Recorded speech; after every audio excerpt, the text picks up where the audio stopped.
káàkiri àgbáyé ọ̀rẹ́ wọ́n ti gbọ́ létí gbogbo ènìyàn. Bẹ́ẹ̀ ni ètò tó kọ́ni lọ́gbọ́n, ètò tó dáni lárayá, ìròyìn tó kún fọ́fọ́ káàkiri àgbáyé. Ká polówó ọjà kájọ kúgbẹ́dẹ, ètò tó ń pè lérò, ètò tó ní ṣe pẹ̀lú àṣà, ìròyìn eré ìdárayá, ìròyìn àwọn gbajúmọ̀ òṣèré. Bẹ́ẹ̀ ni live on air, advert, jingle, entertainment, breaking news, gossip and news, event promotion, church program, Muslim program, and all of your events. Ẹgbẹ́ gbogbo ìwà kẹwàá polówó ẹ̀. Lọ́jọ́ ní gbogbo ayé yóò gbọ́ rédíò àti tẹlifíṣàn kan ló lè ṣe ìbílẹ̀ rédíò and tẹlifíṣàn tiwantiwa tó kalẹ̀ sí United Kingdom. The Classic of African Community. Online station best for the community home and abroad. Ìbílẹ̀ rédíò ni mo pè é fún gbogbo wa ní gbogbo ìgbàkúgbà tí òǹgbẹ bá ń gbẹ̀yìn láti gbẹ́nu ètò tàbí tí ẹ bá fẹ́ polówó ọjà tàbí ohun tí ẹ ṣe ẹ kàn sí wa ní ìbílẹ̀ rédíò and television tiwantiwa. Ẹ lè mú wákébẹ̀rẹ̀ tàbí kí ẹ gbọ́ wa live on www.ibileradio.com tàbí lórí TuneIn Radio, lórí Twitter, Instagram àti Facebook. Ẹ tẹ ìbílẹ̀ rédíò láti bá wa dòwò pọ̀ lórí ohunkóhun tí ọ̀gá yín bá fẹ́. Ẹ pe àwọn nọ́mbà yìí 0790802594 tàbí 07795671385 tàbí 07424728743. Ìbílẹ̀ rédíò and television tiwantiwa kárí ayé ni wọ́n ń wò wá gbọ́ wa ilẹ̀ títí. أعوذ بالله من الشيطان الرجيم بسم الله الرحمن الرحيم اللهم صل على سيدنا محمد وعلى آله وصحبه وسلم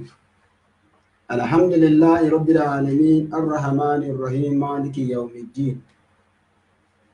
adá ọpẹ́ fún Ọlọ́run ayin Ànábì wa Muhammad sallallahu alayhi wa sallam. Ọlọ́run bẹ̀ wọ́n náà ni adá ọpẹ́ fún ọba tó jẹ́ pé ala kulli hal ọ̀rọ̀ Ọlọ́run ọba náà ọpẹ́ náà ni. Nígbàtí òun gan fúnra rẹ̀ gan ọba tí ó ń sọpẹ́ fún ara rẹ̀ ṣáájú kí àwọn agbọ́n tó máa sọpẹ́ fún. Nígbàtí Ọlọ́run kíra rẹ̀ ó ní alhamdulillahi rabbil alamin. Gbọ́dọ̀ làwọn náà máa fi ń dá ọpẹ́. A ní ọpẹ́ ni fún Ọlọ́run ọba gbogbo àgbáyé. Ta ní dá ọpẹ́ náà Ọlọ́run náà ń dá ọpẹ́ fún ara rẹ̀. Látẹnu ìmọ̀ dá ọpẹ́ fún Ọlọ́run àwọn náà tí wọ́n ń yá lọ tó ní pé la in shakartum la azidannakum tí ń bá ṣoore fún yín kẹ́ máa dúpẹ́. Ọlọ́run á dúpẹ́ fún yín lógo. Tabaka ní ìjìyẹ ọkọ̀ọ̀kan a rí pé Ramadan program, Ramadan lecture àti pé àwọn Ramadan tá ń gbà gan ó ti di mẹ́sàn-án lónìí gbogbo wa ń ṣe déédéé ara wọn. Alhamdulillahi rabbil alamin. Ọlọ́run á kí ẹ̀yìn ọ́ a dúpẹ́ fún ẹ gbogbo ọ̀rọ̀ wa àti àwọn bàbá wọn ni pé ọ̀rọ̀ náà tọ́pọ̀ jọpọ̀ ẹ̀rọ ẹ̀yìn àlejò wa ayé pé ọ̀rọ̀ wa ó tó ọpẹ́ ó ṣe déédéé ọpẹ́ ni alhamdulillah. Ayin Ànábì wa Muhammad sallallahu alayhi wa sallam ẹni tó jẹ́ pé òun náà ní aláàánú fún wa. Kùránì ti kí mo sọ ní ìjẹta Kùránì kì í pé wa ma arsalnaka illa rahmatan lil alamin pé Ọlọ́run ni mo rán Ànábì sí ó jẹ́ nǹkan kan àyàfi kó jẹ́ aláàánú fún àwọn ọmọ ẹ̀dá. Ayin Ànábì wa Muhammad sallallahu alayhi wa sallam wa man salaka maslakahu ila yawmiddin. Gbogbo àwọn tí wọ́n tẹ̀lé ojú ọ̀nà tàbí Muhammad dákun àlékún gẹ̀ àṣẹ́kù bàṣálátọ̀ ọ̀nà ìjọba àwọn náà. Lábẹ́ bẹ́ẹ̀ a rí pé ní Ramadan lecture day 9 ní àwọ̀ yìí gbogbo àwọn tán ní wàdúrà lórí wa pátápátá bí mo ṣe máa ń kà nítorí àsìkò a ní àlejò tí a sì ní ẹni tí ò ráyè ní wọ́n tó jẹ́ wípé gbogbo àsìkò iṣẹ́ ìtọ́lọ́run náà ni pàápàá ní oṣù Ramadan tí àwọ̀ yìí wọ́n sì fi àsìkò wọn lẹ̀ àfi orúkọ Ọlọ́run àti tànàbí àfi bí wọ́n dìde wọ́n sì dá wa lóhùn mò ń bọ̀ wá síbẹ̀. A wá rí pé ní ìní ní Ramadan di mẹ́sàn-án ní ìní gbogbo àwọn àfáà wa àwọn òbí wa gbogbo àwọn tí wọ́n ní wàdúrà lórí wa pátápátá tí a fi débi tá a dé tí ọwọ́ wọn pàdé lára wa Ọlọ́run má ṣàbá dúpẹ́ fún wọn. Bàbá wa ṣe Ádámù ní bìdà, bàbá wa alájà àgbàtà alájà àgbàtẹ, bàbá wa lówó, bàbá wa lówó sábà wọn bẹ́ẹ̀ tí bá fẹ́ kó lákòótán ìṣọ́ra ìwà bìrì ní ayé wà ní mọ́ni hapò àdáyiná aláhàyà òmìnirun wà ní àwọn la hawla wala quwwata illa billah. Ẹ̀yẹ wa ní iléeṣẹ́ wa ìbílẹ̀ rédíò and television tiwantiwa ló tó yẹ pé láti London, United Kingdom, òní extension wọn ti dé ibi tá a wà yìí live and direct lẹ́wọ̀n wá láti ìlú Cairo City ní Arab Republic of Egypt. Ẹ̀yin ìwà ẹ̀ máa bá wa ká lọ. Ẹni pé tí wọ́n bá ṣe ń join wa for the first time wọ́n rí àwọn ìbílẹ̀ rédíò àwa lórí Twitter, àwa lórí Instagram, àwa lórí YouTube, àwa lórí Facebook, àwa lórí TuneIn Radio. káàkiri àgbáńlá ayé ni ó fẹ́ polówó ọjà ni ó fẹ́ ṣèkéde ni ó fẹ́ pè wọ́n ṣayẹyẹ ni abroad number tó lè pè wá sí nítorí pé àní àsìkò púpọ̀ tó lè pè ìbílẹ̀ rédíò sí +14745935379. So you can also reach us on 447424728743. èmi ọmọ yín náà ni mo dé bí mo ṣe dé o èmi ọmọ yín ní náà lánàá ọmọ yín olólùfẹ́ yín ọmọ kí oyin àbúrò yín ni orúkọ tèmi ò yí padà Abdulaziz Isiaq Abiola ìdí àkówà ọmọ wọn ní ìlú Òṣogbo. tó tábà wọ apá ọ̀tún mi àmọ́ àwọn àgbàlagbà wà ní ìjókòó stars wà lára àlejò wa dáadáa tó jẹ́ wípé Azhar graduate ni wọ́n tí ọlọ́sìn ni wọ́n jẹ́ ẹlọ́kọ̀ọ́ dáadáa. ẹ káàbọ̀ wá kí n sí orí ìjókòó ní ìṣẹ́jú ẹ bá dárúkọ ẹ bá sálámà sáwọn táwọn wà àti kẹsì dá ọ̀pọ̀ ìfowópamọ́ àwọn táwọn ń gbọ́ wa. ní pàtàkì jùlọ orúkọ tí èmi jẹ́ Ballu Musa Abalayo gẹ́gẹ́ bí orúkọ tí àwọn èèyàn mọ̀ mí sí mo sì jẹ́ ọmọ akẹ́kọ̀ọ́ lọ́dọ̀ bàbá wa lówóró fọláti Sheikh Muhammad Rabi Adiba Abdulmalik. ní gbogbo ojú tí ó ń wò wá tí ó ń bá ètò kalẹ̀ láti jọ tí Ọlọ́run ti ní kéètò náà mọ́ ọbẹ̀ akí gbogbo ọkùnrin akí gbogbo obìnrin akí gbogbo àwọn ìyá wa akí gbogbo àwọn bàbá wa akí gbogbo àwọn ẹ̀gbọ́n akí gbogbo àwọn àbúrò pẹ̀lú gbólóhùn tó fi lọ́lá jùlọ òun náà assalamu alaikum wa rahmatullahi wa barakatuhu. Wa alaikum assalam wa rahmatullahi ta'ala wa barakatuhu. tó ẹ káàbọ̀ ustaz wa akí púpọ̀ ẹ rí ní orí program tá a wà yìí àwọn àlejò oríṣiríṣi láti gbé wa láwọn ẹlẹ́kọ̀ọ́ ńláńláńlá láti gbé wa tá a sì rí pé oníkálukú wọn náà wá ṣe kí ni wọn à ń rí àǹfààní jẹ láti ara wọn wá sì bẹ́ẹ̀ ṣe wà níjókòó yìí kì í ṣe ní tá a bá jẹ láǹfààní lára àwọn tó ti kọjá náà láàrin ní ọ̀dọ̀ yìí ó yàtọ̀ síra wọn èèyàn lè máa ń kọ́ ẹ̀kọ́ kún ẹ̀kọ́ ni tó gbé iléeṣẹ́ rẹ̀ ìbílẹ̀ rédíò láìpẹ́ ní ìsìn gbogbo àgbáyé náà wò wá láti France láti London láti Amẹ́ríkà káàkiri láti gbọ́ wá káàkiri bó bá wá rí bẹ́ẹ̀ agbé yín dìde náà lẹ́nu kí ẹ dá wa lóhùn wọn náà bá ṣe lẹ́sìn lórí tọ́pìkì wa tò ní yẹ́lẹ́ nǹkan tí a sọ ẹ rí i pé Islam and humanity tá a bá sọ pé Islam and humanity ẹ rí i pé gẹ́gẹ́ bí ọ̀nà tí ẹ̀yin lẹ́mọ̀ ọ̀nà tí ẹ máa yà sí ṣùgbọ́n ẹ bí nǹkan tí èmi ń wò ní pé Islam and humanity nínú humanity nísìnyí á rí i pé ìjọmọlúwàbí wà ń bẹ ìjẹ́ èèyàn bàṣàríyà ó wà ń bẹ bí tí Allahu Akbar àwọn brọ́dà wa láti ìlú Germany ọmọlọ́lá àwọn ni wọ́n kọ́kọ́ dé orí program wọ́n ní salamu alaikum ẹ̀yin bàbá wa ẹ̀yin náà ni wọ́n ń kí àwọn àlejò náà ń dáná yóò brọ́dà wa kí yóò báwo ni àwẹ̀ ní ọ̀dọ́ yìí ẹ kú àtẹ̀lé wa ní gbogbo ìgbà àwọn àlejò náà náà tí wọ́n fẹ́ bá wa discuss tí wọ́n fẹ́ bá wa sọ̀rọ̀ lé lórí lẹ́nìí òun náà ni Islam and humanity bàbá wa tó wà lẹ́ka béèrè gan ustaz wa Islam and humanity kí ni ìgbàtí ń jẹ́ bẹ́ẹ̀ láti mọ̀ wọ́n náà. أعوذ بالله من الشيطان الرجيم بسم الله الرحمن الرحيم الحمد لله القاهر في كتابه العزيز النون والقلم وما يسطرون ما أنت بنعمة ربك بمجنون وإن لك لأجرا غير ممنون وإنك لعلى خلق عظيم الله أكبر صلاة وسلاما على رسوله القاهر إنما بعثت لأتمم مكارم الأخلاق وعلى آله وأصحابه وعلى كل سالكين مسلكه إلى يوم الكريستوس المستقيم وبعد. ní tí a fi dúpẹ́ fún Ọlọ́run tí a sì ń kí Ànábì Muhammad sallallahu alaihi wasallam a kí olóòtú wa àgbà pẹ̀lú gbogbo pẹ̀lẹ́pẹ̀lẹ́ tí Ọlọ́run bá ní kí ó máa ti ara wọn bọ́ta sí àwọn èèyàn tí a bá wo gẹ́gẹ́ bí èmi ṣe jẹ́ kan náà àwọn akẹ́kọ̀ọ́ tó sì jẹ́ pé gbogbo akẹ́kọ̀ọ́ láyé ojú ọ̀nà tó bá gbà kẹ́kọ̀ọ́ ni yóò mọ lápá lára rẹ̀ àwa sábà fẹ́ máa rí nǹkan tó ń jẹ́ bí ààyè lára ẹni tó fẹ́ gbétò lẹ̀ àti ẹni tó fẹ́ nìkan wá tìrìtì lórí ètò ṣùgbọ́n ní tí a fi ń dúpẹ́ lọ́dọ̀ Ọlọ́run ni pé olóòtú wa àgbà àfáàwọ ẹni Ọlọ́run àwọn aláàjì wa Isiaq onípẹ̀lẹ́pẹ̀lẹ́ oníwà dáadáa ni wọ́n tó bá wá pè wá ká wá sọ̀rọ̀ nípa ẹ̀sìn Islam àti pé àyèwò ni ìjọmọlúwàbí wà ní ẹ̀sìn Islam a rí pé ǹjẹ́ ká dáhùn ni torí àáfà tó gbé ètò náà tí wọ́n pè wá dìde àfọ onípẹ̀lẹ́pẹ̀lẹ́ ni wọ́n tí wọ́n sì jẹ́ onítẹ̀lẹ́bà púpọ̀ Ọlọ́run ó ṣàlékún gbàdúrà ní tí àfi ní gba àsìkò gùn tí ẹ bá ní kí a ti wọnú ọ̀rọ̀ òun ni pé ẹ̀sìn Islam ti ẹ̀rí ni ìbọn náà ṣe ti mọ̀ ẹ̀sìn àlàáfíà ni ẹ̀sìn tí ò sí irú ẹ̀sìn irú ẹ̀ níwájú Ọlọ́run ọba ni ẹ̀sìn kan tọ́lọ́run ọba yọ́nú sí náà nù ni ẹ̀sìn yìí kò wá ní torí gbogbo wa la mọ̀ pé gbogbo nǹkan láyé la máa ní aims and objectives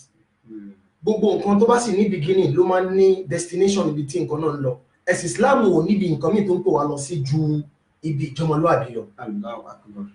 tá a bá wá wò Islam tí à ń ṣe yìí ó ti pa gbogbo àwọn mùsùlùmí láṣẹ ó ṣe wá lójú kòkòrò lórí kíni lórí ká máa mọ wọ ara ẹni torí bá a bá fẹ́ sọ pé ìjọmọlúwàbí láyé ní tó kó sínú ó pọ̀ púpọ̀ ọ̀pọ̀lọpọ̀ sì là ń ṣe Islam tí kódà a fẹ́ mọ ọ̀yà torí pé ṣẹ́rí ọ̀rọ̀ náà ọ̀rọ̀ tó tóbi púpọ̀ ni a bá wáyé ń sìn àwọn èèyàn tí ń fún àwọn èèyàn níná àwọn èèyàn tí ń fún èèyàn lálejò náà ní ìyí tí òun ṣe ti tèlè ṣáà lọ́dọ̀ àwọn ní kéw wọ́n sọ pé ìwọ ìyọ ọmọ náà ni ẹ́ ìwọ ìyọ ọmọ àlejò náà ni ẹ́ kódà bí èèyàn bá rí pé òun ṣe iṣẹ́ tó ń ṣe lójú ti ara ẹ̀ tó bá rí pé iṣẹ́ tó dáa ni àbí kéèyàn yẹn tún máa níbi Ọlọ́run torí pé ní ìtànàbí jẹ́ òye wa pé iṣẹ́ ọmọ ìdé ènìyàn bí mujarrad amali yìí lásán ọbí mujarrad amali yìí kò lè gbéyàwó àlejò náà àfi pé ká ní Ọlọ́run ọba kun iṣẹ́ yóò jẹ́ sábà bí ni àánú Ọlọ́run gbogbo nípa pàtàkì ní tí ó gbéyàwó àlejò náà. wípé àwọn ìrun tá à ń kí àwẹ̀ ní kíní kan ní mo fẹ́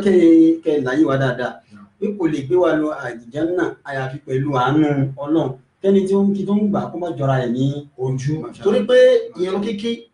àwẹ̀ gbígbà gẹ́gẹ́ bí òfin Ọlọ́run gbogbo àwọn nǹkan ní sábàbí ni wọ́n bí ẹ bá wá ṣe náà tí ò bá bá àánú Ọlọ́run bá pàdé irú ẹni yẹn pẹ̀lú gbogbo tó ṣe náà wọ́n lè da gbogbo iṣẹ́ ẹ̀nù tí a sì padà wá bá rẹ̀ nínú àyè tí ò da òun ló fi jẹ́ pé gbogbo wa tá à ń ṣe torí pé òun gbìyànjú òun kírun gbogbo òfin tó Ọlọ́run bá ní ká mú dúró lórí mú dúró gbìyànjú kó mọ́ ọbẹ̀ Ọlọ́run bá àánú sí torí pé bí yóò bá bá àánú Ọlọ́run pàdé lórí tó ń ṣe yóò mọ ṣiṣẹ́ wọn sì mọ daṣẹ́ lásìkò tó ti ń ṣe lọ́wọ́ Islam wá pè wá sórí nǹkan méjì ju ìjọmọlúàbí lọ Islam sì kákún púpọ̀ kí èèyàn mọ wa ara ẹni ká mọ wa ara ẹni kọ́mọdé mọ̀ wọ àgbàlagbà kágbàlagbà mọ̀ wọ̀ fún ọmọ kékeré gbogbo orú nǹkan nínà ìjọmọlúàbí ni ẹ̀sìn Islam gẹ́gẹ́ bá ti ṣe mọ̀ ẹ̀sìn àforíjì ni ẹ̀sìn tó máa ń ṣàmójúkúrò ni ẹ̀sìn yìí ó nífẹ̀ẹ́ àlàáfíà púpọ̀ bákan náà ẹ̀sìn yìí ó nífẹ̀ẹ́ ká mọ́ ṣe pẹ̀lẹ́pẹ̀lẹ́ pẹ̀lú ara ẹni níbi ìbáṣe láàrin àwa mùsùlùmí ní àdáyanrí láàrin àwa tàjẹ́ mùsùlùmí àti gbogbo àwọn ẹlẹ́sìn mi àti gbogbo tó ń jẹ́ ìdán Ọlọ́run má ní mo jẹ́ mùsùlùmí ẹ̀sìn mi ò gbà mí láyè kí n bá àwọn èèyàn mi ṣe dáadáa ju àwọn tó jẹ́ mùsùlùmí lọ àná o ti ń ṣe Ọlọ́run bá gbọ́ o Al-Qur'ani gan gbé wá pé torí àpàdà mọ́ débẹ̀ ní àwọn ibi tá a bá ti ń sọ̀rọ̀ pa àwọn ìwọ̀ ká má ti yà kí wá ní tó ń jẹ́ ìjọmọlúàbí gẹ́gẹ́ nínú ẹ̀sìn Islam ìjọmọlúàbí yìí gbòógì orígun kan ló jẹ́ nínú àwọn orígun tó jẹ́ pé ẹ̀sìn Islam fún ara ẹ̀ ó kàn pa fún gbogbo ẹnìkọ̀ọ̀kan wa a gbọ́dọ̀ ní ìjì nǹkan tó ń pè lọ́mọlúwàbí lára nítorí bẹ́ẹ̀ ni pé Islam fún ara ẹ̀ ó pa wá láṣẹ láti mọ́ ṣe kí ni ká mọ́ pọ́n rẹ nílé àkọ́kọ́ lónìí agbọ́dọ̀ kan máa pọ́nra wa lé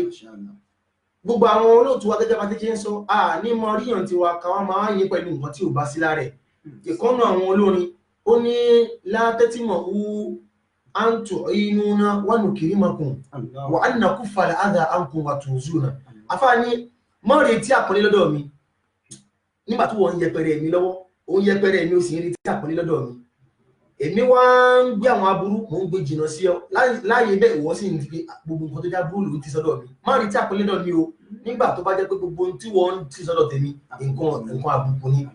òun ló jẹ́ pé olóòtú wa à ń padà sórí ọ̀rọ̀ wọn púpọ̀ nípa pé ta bá ní ká mú tọ́pìkì wa yìí ní ká fún yàn kọ́lé ìzàmpùlà rẹ̀ á mú látara olóòtú kí la wá ń pè ní ìjọmọlúwàbí gẹ́gẹ́ bá ti ṣe sọ òun ni pé ká kọ́kọ́ mú wa rẹ̀ gẹ́gẹ́ bí Islam ṣe ti fún pé kọ́ wa ní pé ọkùnrin ni obìnrin ni ọmọdé àgbàlagbà ní àfi ká máa bọ̀wọ̀ ara ẹni Islam sì pa wá láṣẹ bẹ́ẹ̀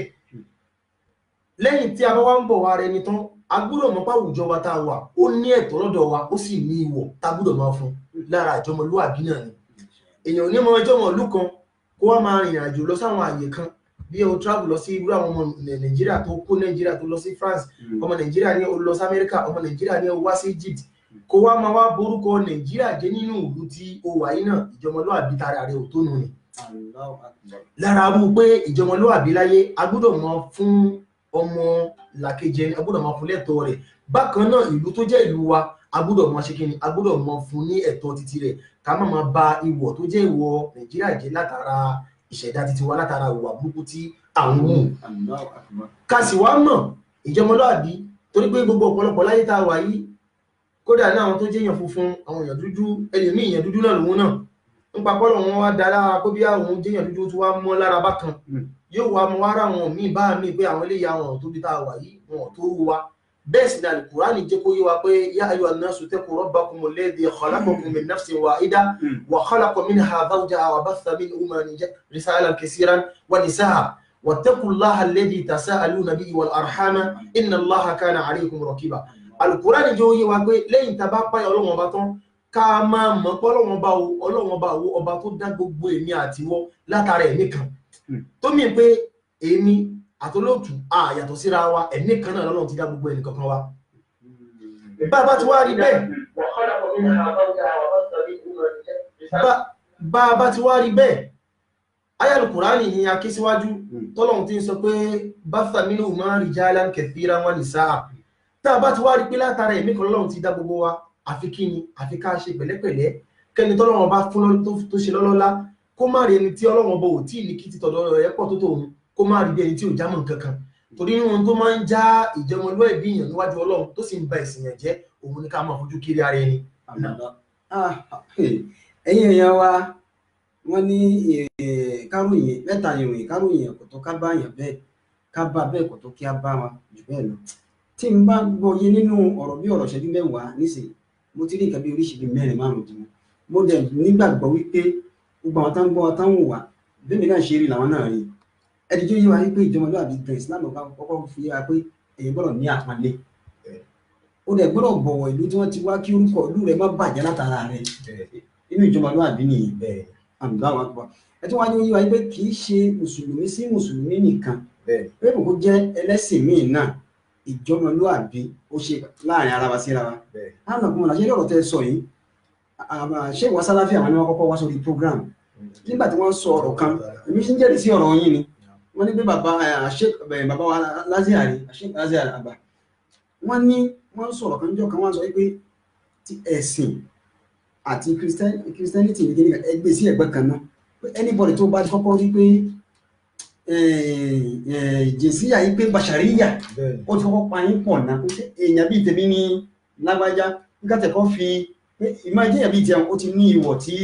oyún gbà lọ́wọ́ rẹ̀ bẹ́ẹ̀ náà nìkan yìí náà wàá sọ nísìnyí lákàtúntà náà lè jẹ́ kí ó dàrú kí n tó béèrè ìbéèrè míì á sáré lọ sí ojú ọjà ní ìṣẹ́jú kan ìbéèrè wà tá a fi kalẹ̀ gbogbo tó ń jó yé wa ni pé ìjọmọlúwàbí kì í ṣe pé mùsùlùmí nìkan sí mùsùlùmí nìkan ẹlẹ́sìn kejì náà à ń bọ̀ wá bẹ́ẹ̀ àmọ́ láàrin ìṣẹ́jú kan ẹjẹ́ sáré gbọ́ orin díẹ̀ ká padà wá kí a tún wá máa bá prógráàmù náà lọ.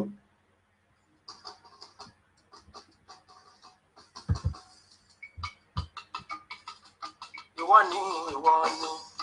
Ọlọ́run ìwọ ni kò sí èméjì rárá Ọlọ́run ìwọ ni. Ìwọ ni Ọlọ́run ìwọ ni kò sí èméjì rárá Ọlọ́run ìwọ ni. Ìwọ ni Ọlọ́run ìwọ ni kò sí èméjì rárá Ọlọ́run ìwọ ni. Ìwọ ni Ọlọ́run ìwọ ni kò sí èméjì rárá Ọlọ́run ìwọ ni. Ewé òní jábọ́ lára igi kọ́lọ́run máa mọ̀ sí gbogbo ohun tó ń ṣẹ̀dá láyé Ọlọ́run ìwọ ni. Ìwọ ni Ọlọ́run ìwọ ni kò sí èméjì rárá Ọlọ́run ìwọ ni. Tó bá ń dára fẹ́ dá láyé ni màá ṣe ẹ̀dá kọ́ àwọn kan lágbára wọn sì tún nímọ̀ tí wọn ò jẹ́ nǹkan kan ọpẹ́ ní kí n tọ̀hún ó dá Ọlọ́run ló ń fún wọn ṣe. Ìwọ ni Ọlọ́run ìwọ ni kò sí èméjì rárá Ọlọ́run ìwọ ni. tó ẹ káàbọ̀ padà sí orí ètò ìtàzùn akínyìn púpọ̀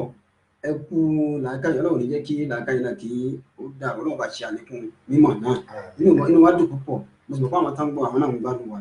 ẹ jẹ́ ká lọ sínú inú ọ̀rọ̀ tí ẹ kọ́kọ́ sọ láwọ̀kọ́ ẹ ti kọ́kọ́ mẹ́nu bà àmọ́ ẹ̀ tí ìwọ ọ̀run ẹ̀yin náà fúnra ẹ sáré pera yín padà ẹ ti mọ̀ pé yóò wà nínú ìbéèrè mùsùlùmí ni mí níbọ̀ mi Christian àdókè níbọ̀ mi àti ẹ̀mẹ̀sì tó ń ṣe èyí mọ́sálásí kò lọ èyí chọ́ọ̀chì kò lọ àmọ́ èyí àjọ ń gbé náà ni ẹ dàpọ̀ ìjẹ́ ìsìláàmù ní í ṣe tó níwọ̀ kan tí ó gbà láàrin ara pé mùsùlùmí kọ́ nìwọ̀ wa àti ẹnìkan ǹjẹ́ ìsìláàmù kó wọn dànù ní àbá nìkan tí anígbà lára àtẹ́bí ẹ̀tọ́.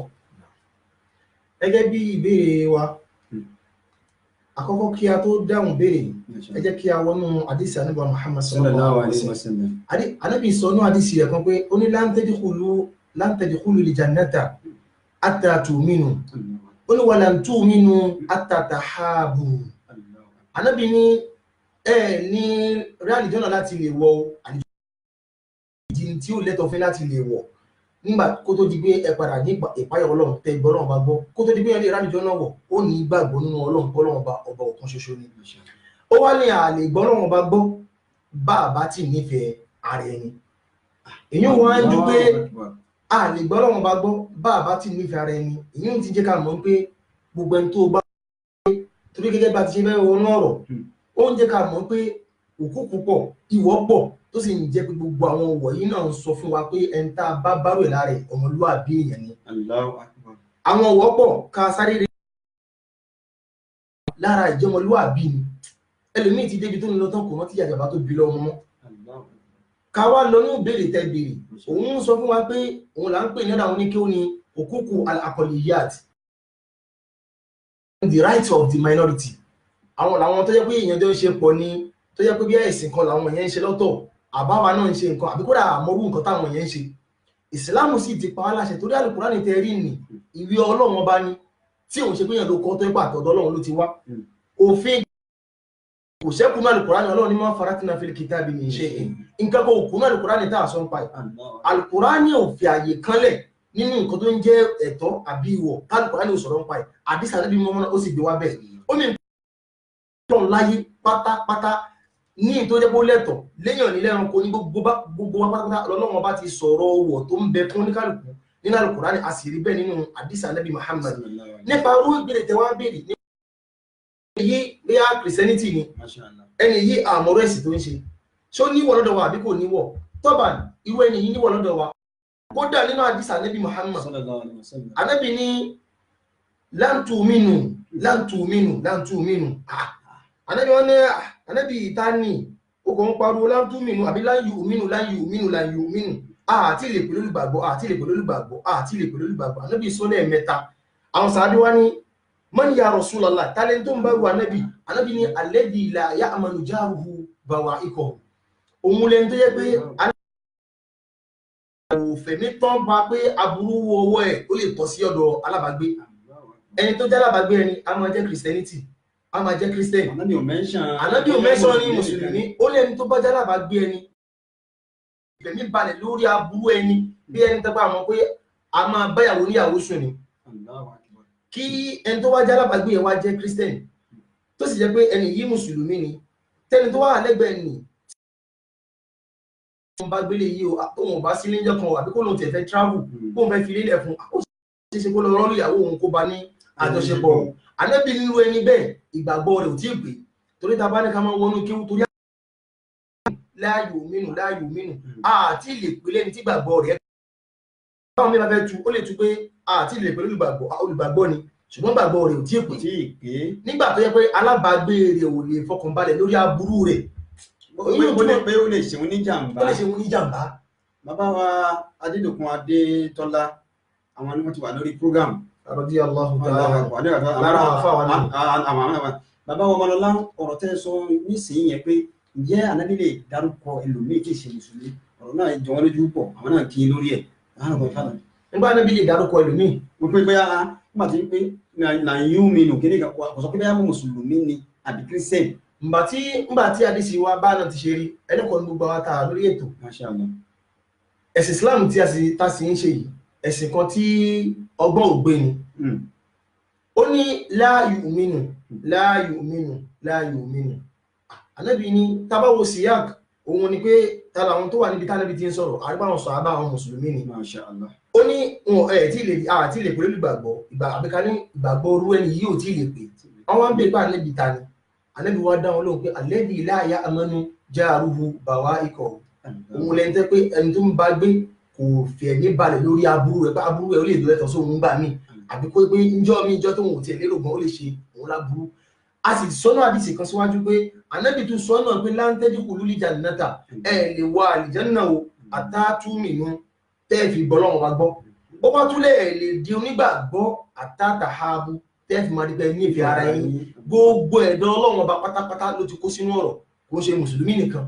àti kìrìsìtẹ́nì ni torí pé ọlọ́run ní law sha'a Allahu laja'ala an-nasu ummatan wahida tó bá wọn ọlọ́run ọba tó bá gbé ìní ọlọ́run ìmtìlẹ̀ ìlú wùjúdù ni ọlọ́run ní tá a bá fẹ́ tó bá wọn àwọ ọlọ́run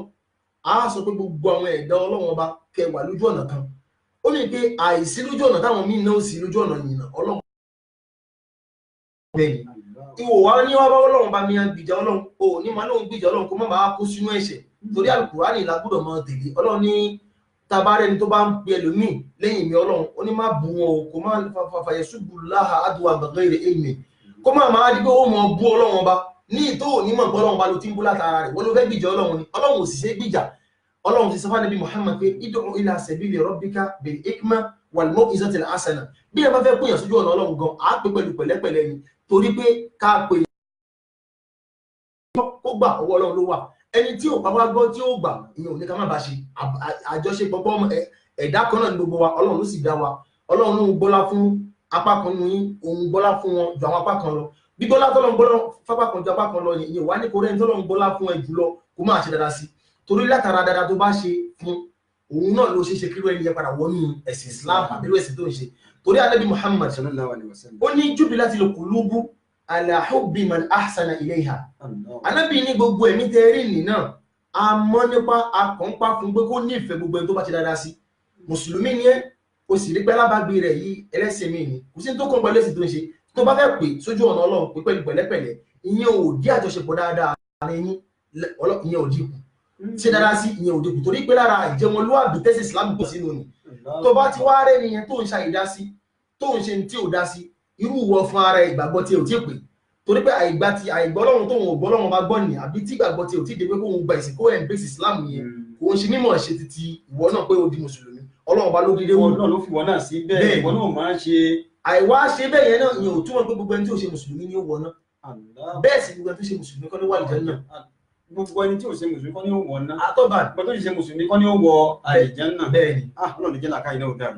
ọlọ́run jẹ́ kí làákàyè náà dáa agbádùn yìí púpọ̀ nínú ọ̀rọ̀ tí ẹ̀ ń sọ lọ ẹ̀rí nísìnyí gẹ́gẹ́ bí nǹkan tí Kùránì fún wa tẹ́yìn àbálẹ́gbà fi kọ́ wa kódà gbọ́ wípé Ànábì Muhammad sallallahu alaihi wasallam ọlọ́run gan aláṣẹ níbi kan wípé innaka la tahdi man ahbabta walakinna Allaha yahdi man yasha kódà pé ó jẹ jáde nínú ọ̀rọ̀ wípé ẹ̀ lè fọ́ọ̀sì kó a ṣètò náà ìjọmọlúwàbí ni kí wò ó lò fún irú ẹni bẹ́ẹ̀ ó dá lápèjúwe nísìn àwọn mùsùlùmí mi bẹ́ẹ̀ ní àfẹ́mọ́ dárúkọ part of kìnìkan ni wọ́n jẹ́ ni kìnìkan mùsùlùmí sáà ni wọ́n tó jẹ́ pé wọ́n tó bá yẹ yín tẹ̀ bá ẹlẹ́sìn ní ìgan ṣe ó fẹ́ lè máa kúrò láyé kí ni nǹkan tí àbí kí ni nǹkan tẹ̀lé sọ fún àwọn èèyàn bẹ́ẹ̀. Al-Qur'ani ọlọ́run tó dá àwọn àfáà mi gan bọ̀dá àgbọ̀dọ̀ ká pé páàtì báyìí. Al-Qur'ani ọlọ́run gẹ́gẹ́ bí mo sọ pé torí pé àwọn àfáà aponíranran àgbọ́yé tọ́lọ́run bá sì fún oníkálukú lórí ọ̀nà àgbọ́yé ọ̀tọ̀ọ̀tọ̀ ni yóò sì mọ kéré síra wọn yóò mọ jura wọn lọ. Al-Qur'ani ní la yanhakumullahu anil ladhina lam yuqatilukum fid din wa lam yukhrijukum min diyarikum an tabarruhum wa tuqsitu ilayhim inna Allaha yuhibbul muqsitin. Al-Qur'ani lákẹ́ni Al-Qur'ani ni ọlọ́run sọ pé la yanhakumullahu anil ladhina lam yuqatilukum fid din ọlọ́run ní èmi ọlọ́run ò kọ̀ fún yín o anil ladhina lam yuqatilukum fid din àwọn tí wọn ò bá yín jà lójú ẹ̀sìn yín tí wọn ò máa bá yín jà pa ẹ̀sìn tó ń ṣe ìyá ọlọ́run náà fẹ́ kó wa máa pè sójú ọ̀nà míì nígbà tí ò dá wọn láàmú ó ní walam yukhrijukum min diyarikum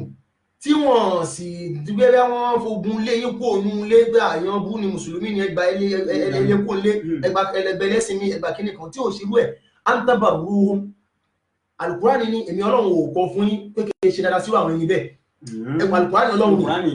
lórí láyé ní akunullahu anil ladhina lam yuqatilukum fid din wa lam yukhrijukum min diyarikum an tabarruhum Al-Qur'ani ní kẹ́ ṣe dáadáa sí wọn èmi ọlọ́run ọba ò kọ fún yín àwọn ẹni yìí wọn ò bá yín jà lórí ẹ̀sìn yín wọn ò sì máa fún pínpín mọ́ yín lórí ilé tẹ̀ ń gbé papẹ́ ìṣẹ́ sí mi Al-Qur'ani ní èmi ọlọ́run ọba ò kọ̀ fún yín láti bá wọn ṣe. wọ́n ń ṣe tiwọn àwa náà ń ṣe tiwa. torí pé tí a bá wò àwọn àfọ́ ní tafsir àwọn àfọ́ àwọn wa tọwọ́ bọ̀ wọ́n ní àwọn tí ọlọ́run bá sọ ń bẹ̀ yẹn àwọn làwọn ẹni tó jẹ́ pé wọ́n gbàgbọ́ nínú Ọlọ́run nínú àwọn tí wọ́n gbà fánàbí nílùú Mọ́kà ṣùgbọ́n wọn ò bá ṣe ìjírá lọ sí ìlú sí Mọ̀dínà wọ́n ní àwọn ẹni ní ayé Al-Qur'ani yẹn bá wí ṣùgbọ́n a rí náà àwọn àfà gẹ́gẹ́ bí n ta gbà lọ́dọ̀ Mus'ab ibn Sabit an ammihi Amir ibn Abdullah ibn Zubayr an abihi ó ní qala nazalat fi Asma binti Abi Bakri wa kanat laha ummun fil jahiliyya يقول لها قتيلة ابنة عبد العزى فأتتها بأدايا فقال لا أقبل لك هدية ولا تدخلي علي حتى يأذن رسول الله فذكرت ذلك عائشة لرسول الله صلى الله عليه وسلم عائشة ọ̀rọ̀ tá fẹ́ lò ní pé ìkọ́nà wọn àbí Bákìrì à ń pọ̀ ọmọ náà à ń pè ní Asma'a ìyá rẹ̀ jẹ́ ní àwọn tó pé ní àwọn asìrì jàhílì ní àwọn tí wọ́n tí ìgbà fún Ọlọ́run láwọn àsìkò kan irú ẹni ìyá ni ó wá mú ẹ̀bùn wá fún ọmọ rẹ̀ tá ń pè ní Asma'a yìí ọmọ Sayyidina Abi Bakr nígbà tó wá mẹ́bùn wá fún ìyá ní nígbà ó ní mi nígbẹ̀gbẹ̀ lọ́wọ́ ẹ̀ tánà bí a fi pàmí láṣẹ pé kí n gbà fadhakarati zalika Aishatu dhalika li Rasulillahi sallallahu alaihi wasallam Aisha wá lọ sọ̀rọ̀ ifá Nábì bí Asma'a máa ṣe báyìí ìyá rẹ̀ fún lẹ́bùn kò má gbà ó ní torí pé ẹ̀sìn tó ń ṣe oúnjẹ ẹ̀sìn tòun ní ò bá fi gbà Ọlọ́run wá Ànábì ò sì ní láyé tí kò wá nílẹ̀ hawa Ànábì ò sì ní sọ̀rọ̀ lórí ìfẹ́ inú tó bá ti béèrè lọ́wọ́ Ànábì ní tí ò bá ti bá ti sòfin kalẹ̀ fún Ànábì lórí bẹ́ẹ̀ tẹ́tẹ́tẹ́lẹ̀ láti tó ń béèrè lọ́wọ́ Ànábì yẹn Ọlọ́run ó mọ sọ wá àyè kalẹ̀ fún Ànábì látọ̀dọ̀ rẹ̀ Ọlọ́run wá sọ kalẹ̀ fún Ànábì Muhammad pé la yanhakumullahu anil ladina lam yuqatilukum fid din wa lam yukhrijukum min diyarihim an tabarruhum Al-Qur'ani wá jẹ́ ó yé pé Ànábì sọ fún in tí wọ́n fún ni tí ó gbà àfikò gbà torí pé ní Ọlọ́run ọba ò kọ́ fún yín kẹ bá àwọn ẹni tó bá jẹ́ pé wọ́n ń ṣe nǹkan míì gan ṣe nígbà tí wọ́n bá ti kọ̀ fún yín lórí ẹ̀sìn yín tí wọ́n bá ti máa bá yín jà lórí ẹ̀sìn yín tí wọ́n sì mọ fún òpin pípẹ́ wọn yín lórí ẹ̀sìn tẹ́ ìṣe bẹ́ẹ̀ kọ́ fi máa ní lára ń bẹ Ọlọ́run ní antabaru wọn ẹ ṣe déédéé sí wọn o wà tó kì sì tú kẹsì ṣe dáadáa torí pé inna Allaha yuhibbul muqsitin èmi Ọlọ́run ọba tí ó nífẹ̀ẹ́ kíyàn ṣe déédéé ni tápà kan wá dúró ní pé mùsùlùmí ń bá ẹni tí ó ń ṣẹ̀sìn mí ṣe tó mú àyà mí wá tó mú kíní kan wá àgbọ́yé ló ṣe pàtàkì nínú ìjọmọlúàbí láyé ẹni tá àmọ́ dúró lé ni pé gbogbo ẹni tó bá mọ̀nà láyé Ọlọ́run bá ló fi mọ̀nà ẹni tí ò bá sí mọ̀nà náà Ọlọ́run bá ní ò tí fi mọ̀nà yín ò túmọ̀ pé Ọlọ́run ò ní fi mọ̀nà tó o bá ti wá ń búrú ẹni yẹn tó bá padà wá lọ mọ̀nà lọ́jọ́ ọ̀la tó o bá ṣe ní ìbáṣe dáadáa láti fi bá fi pè sójú ẹ̀sìn tí wọ́n gan ṣe tó bá wá di pé nìyẹn bá embrace Islam ń bomi ládàtọ̀ ẹgbẹ́ wọ́n ti dùn ọ́nù ni ládàtọ̀ ẹgbẹ́ wọ́n ti dùn ẹni yẹn ò ní rí ẹlòmíì tó padà wá jẹ́ kó ṣe ẹ̀mọ́dá àwọn èèyàn sìn àsìmẹ̀gá àjùwà Isiaq kódà nínú ètò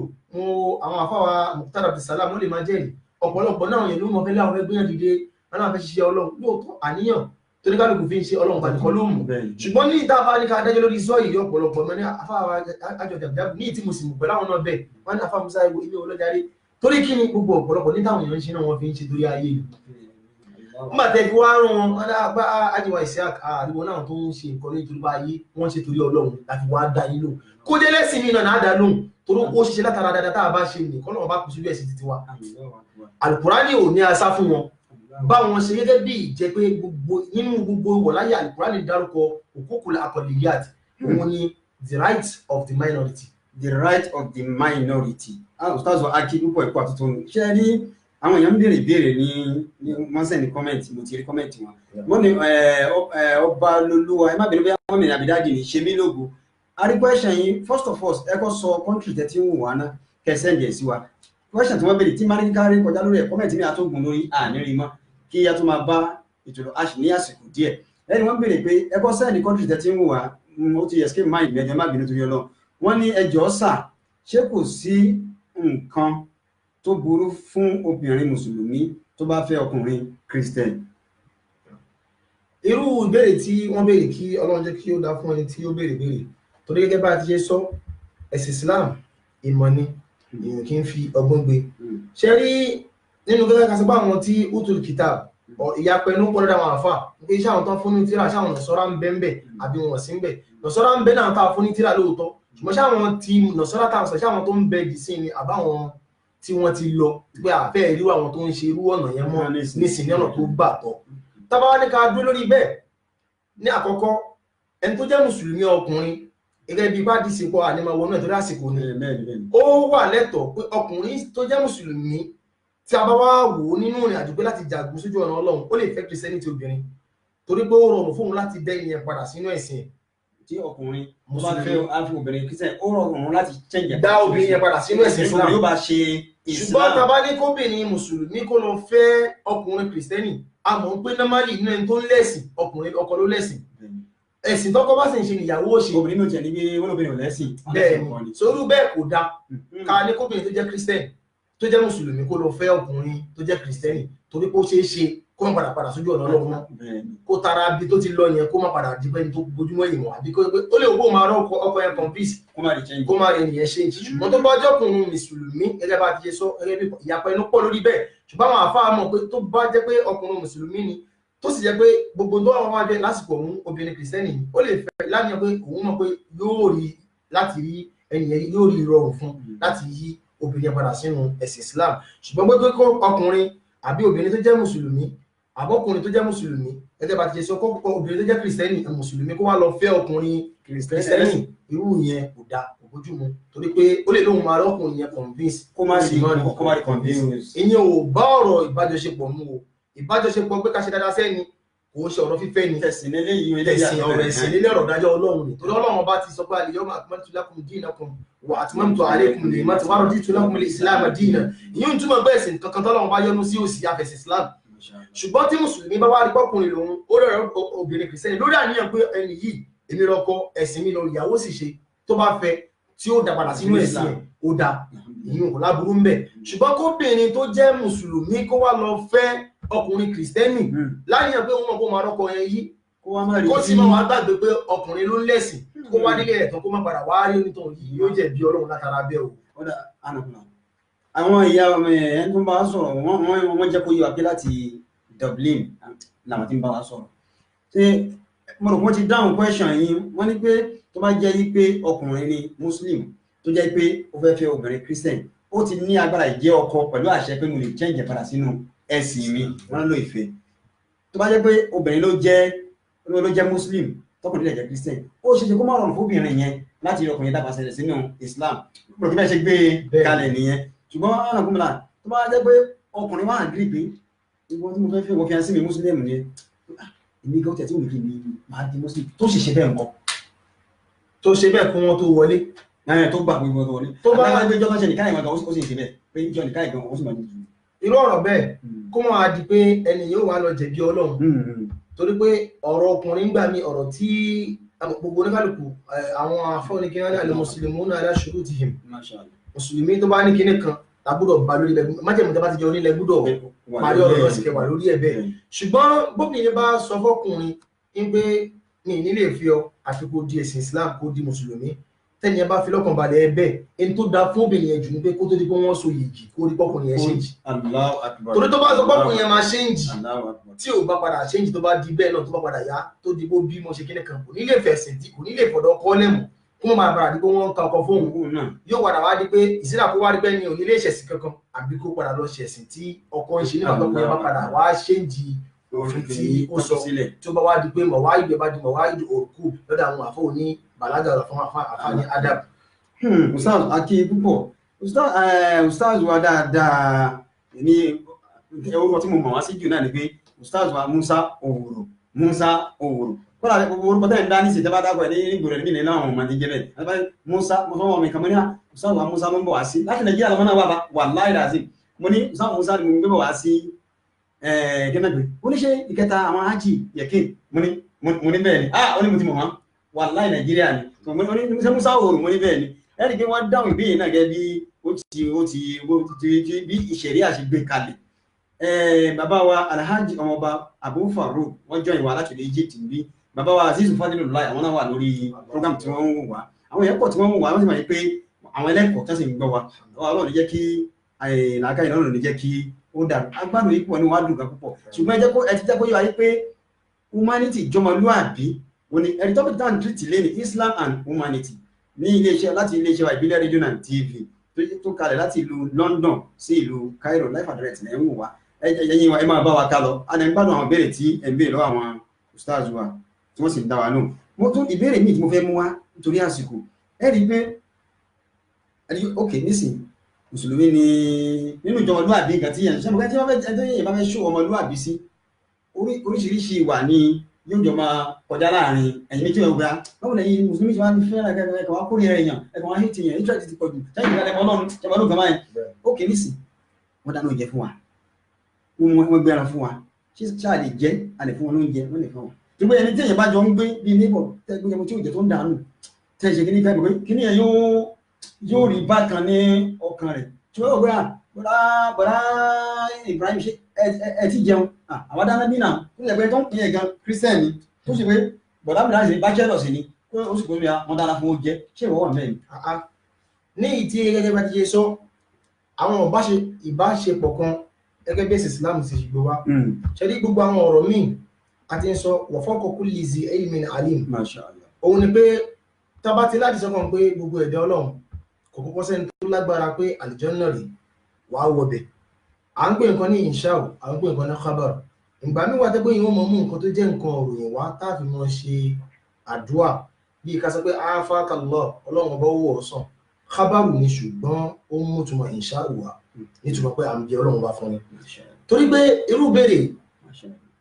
ọkùnrin tó jẹ́ pé bí a bachelor ni ó sì jẹ́ single ó láwọn alábàágbé tó jẹ́ ń gbé tó jẹ́ kristẹni àwọn adáná oúnjẹ Kùránì gbé wà pé ta'amul ladhina utul kitaba hillun lakum wa ta'amukum hillun lahum. Allahu akbar. tí wọ́n bá gbóúnjẹ fún olè jẹ́ nígbà tó jẹ́ pé ìwọ̀ tó wà láàrin ìwọ alábàágbé ni nígbà tó bá wá gbóúnjẹ fún tó wá nítorí kristẹni ló gbóúnjẹ wá kó wá lọ gbóúnjẹ kó lọ dànù ilé gbóúnjẹ wá ó lọ dànù ilé lọ gbóúnjẹ wó lọ dànù ó lè jẹ́ pé gẹ́gẹ́ bá ti sọ mo nínú àdìsí ta kàlẹ́ ẹ̀kan tánàbí Muhammad sọ ó ní jubilatil qulubu ala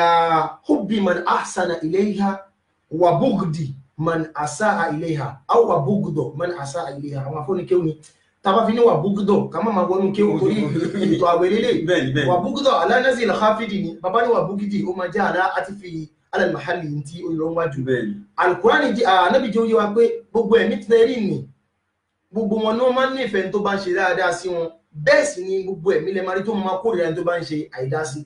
tí mùsùlùmí bá di pé kìrìsìtẹ́nì tó jálábà gbé ẹ̀gbọ́n oúnjẹ wá fún tá sì mọ̀ pé nínú tí ìsìlámù ń pa wá láṣẹ òun ni ká ní ìtọ́pẹ́ ní ìjọmọlúwàbí lára ìjọmọlúwàbí lára ẹ̀ ní ká ní ìwò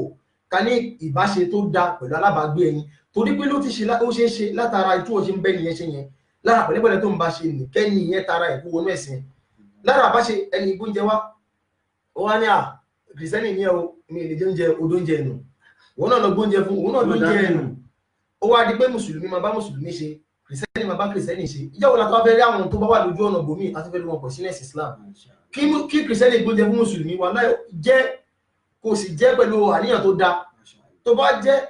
tó ń tara bẹ́ẹ̀ tí wọ́n náà ń gbé nǹkan fún tóun náà ń jẹ́ ẹ wọnú ara yín ó ṣeéṣe látara bẹ́ẹ̀ kó kù síjọ́ náà bá kó padà gbọ́ lórí dáadáa torí pé ọ̀jọ̀gbọ́n náà àwọn olórin ó ní ahsin ilan nasi تستعبد قلوبهم ó ní فطالما استعبد الإحسان إنسانا ó ní ọ̀pọ̀lọpọ̀ nínú ìgbà nínú pé tó bá ṣe dáadáa sáwọn èèyàn dáadáa tó ṣe sí yẹn yóò padà wá kó àwọn ènìyàn lọ́pàá ẹ̀sìn tẹ́ni ṣe tó ní ṣe dáadáa báyìí jẹ́ ń bá ṣe sí yẹn látara dáadáa tó bá ń ṣe sí ní ṣókí ọ̀rọ̀ bí ẹlẹ́sìn mi bá gbóúnjẹ fún ọ lè jẹ́ pẹ̀lú àníyàn pé alábàágbé mi ìjọmọlúwàbí ló fẹ́ fi sopọ̀ ó ṣe torí nǹkan mi.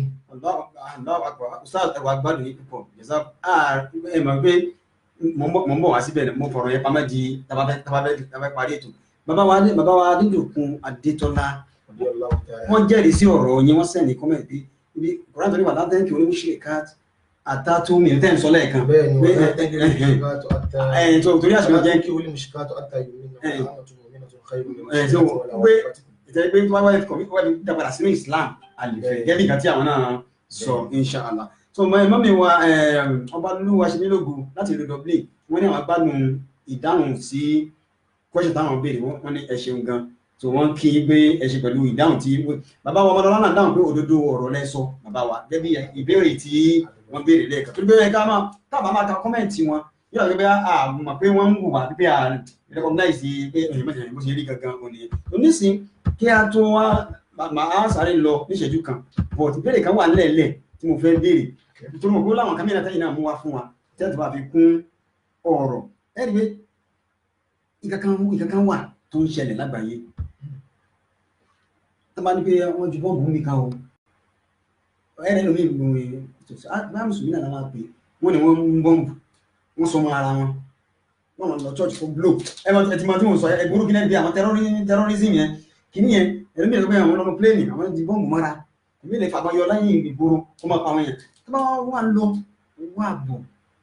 mùsùlùmí ní ẹni tí àwọn tó ń ṣe nǹkan wọ̀nyí ṣùgbọ́n ààrẹ sì mi ta lè kì wọ́n torí bí orúkọ wọn ní ìlú onímọ̀jọ́ orúkọ kan orúkọ mùsùlùmí ni kíni ló wá gbin ọ̀pọ̀lọpọ̀ sí ẹ̀mí àwọn èèyàn tí wọ́n fi ń sọ wípé Islam pé terrorism lẹ́yìn Islam tí ó dẹ̀ agbẹ́kẹ́ bá mi yànnà náà yẹn bọ̀ ṣùgbọ́n bá sáré ṣe kéde níṣẹ́jú kan àwọn àpàdà wà tó gbé jẹ́ ẹ̀rẹ́ bá àwọn akẹ́kẹ́ yà sí lórí ẹ̀ wọ́n pé ká clear fáwọn èèyàn yìí pé Islam ń terrorism ìjọmọlúwàbí ní Islam kọ́ àwọn èèyàn láti fi fàyàn sínú ẹ̀sìn Islam èyí náà gbọ́n kan ó ti ṣẹlẹ̀ káàkiri ẹlòmíì yóò ní mẹ́sàásí church wọn lọ àwọn lẹ́bọ̀ mọ́ra àwọn blue wọn dànù àwọn sì kiri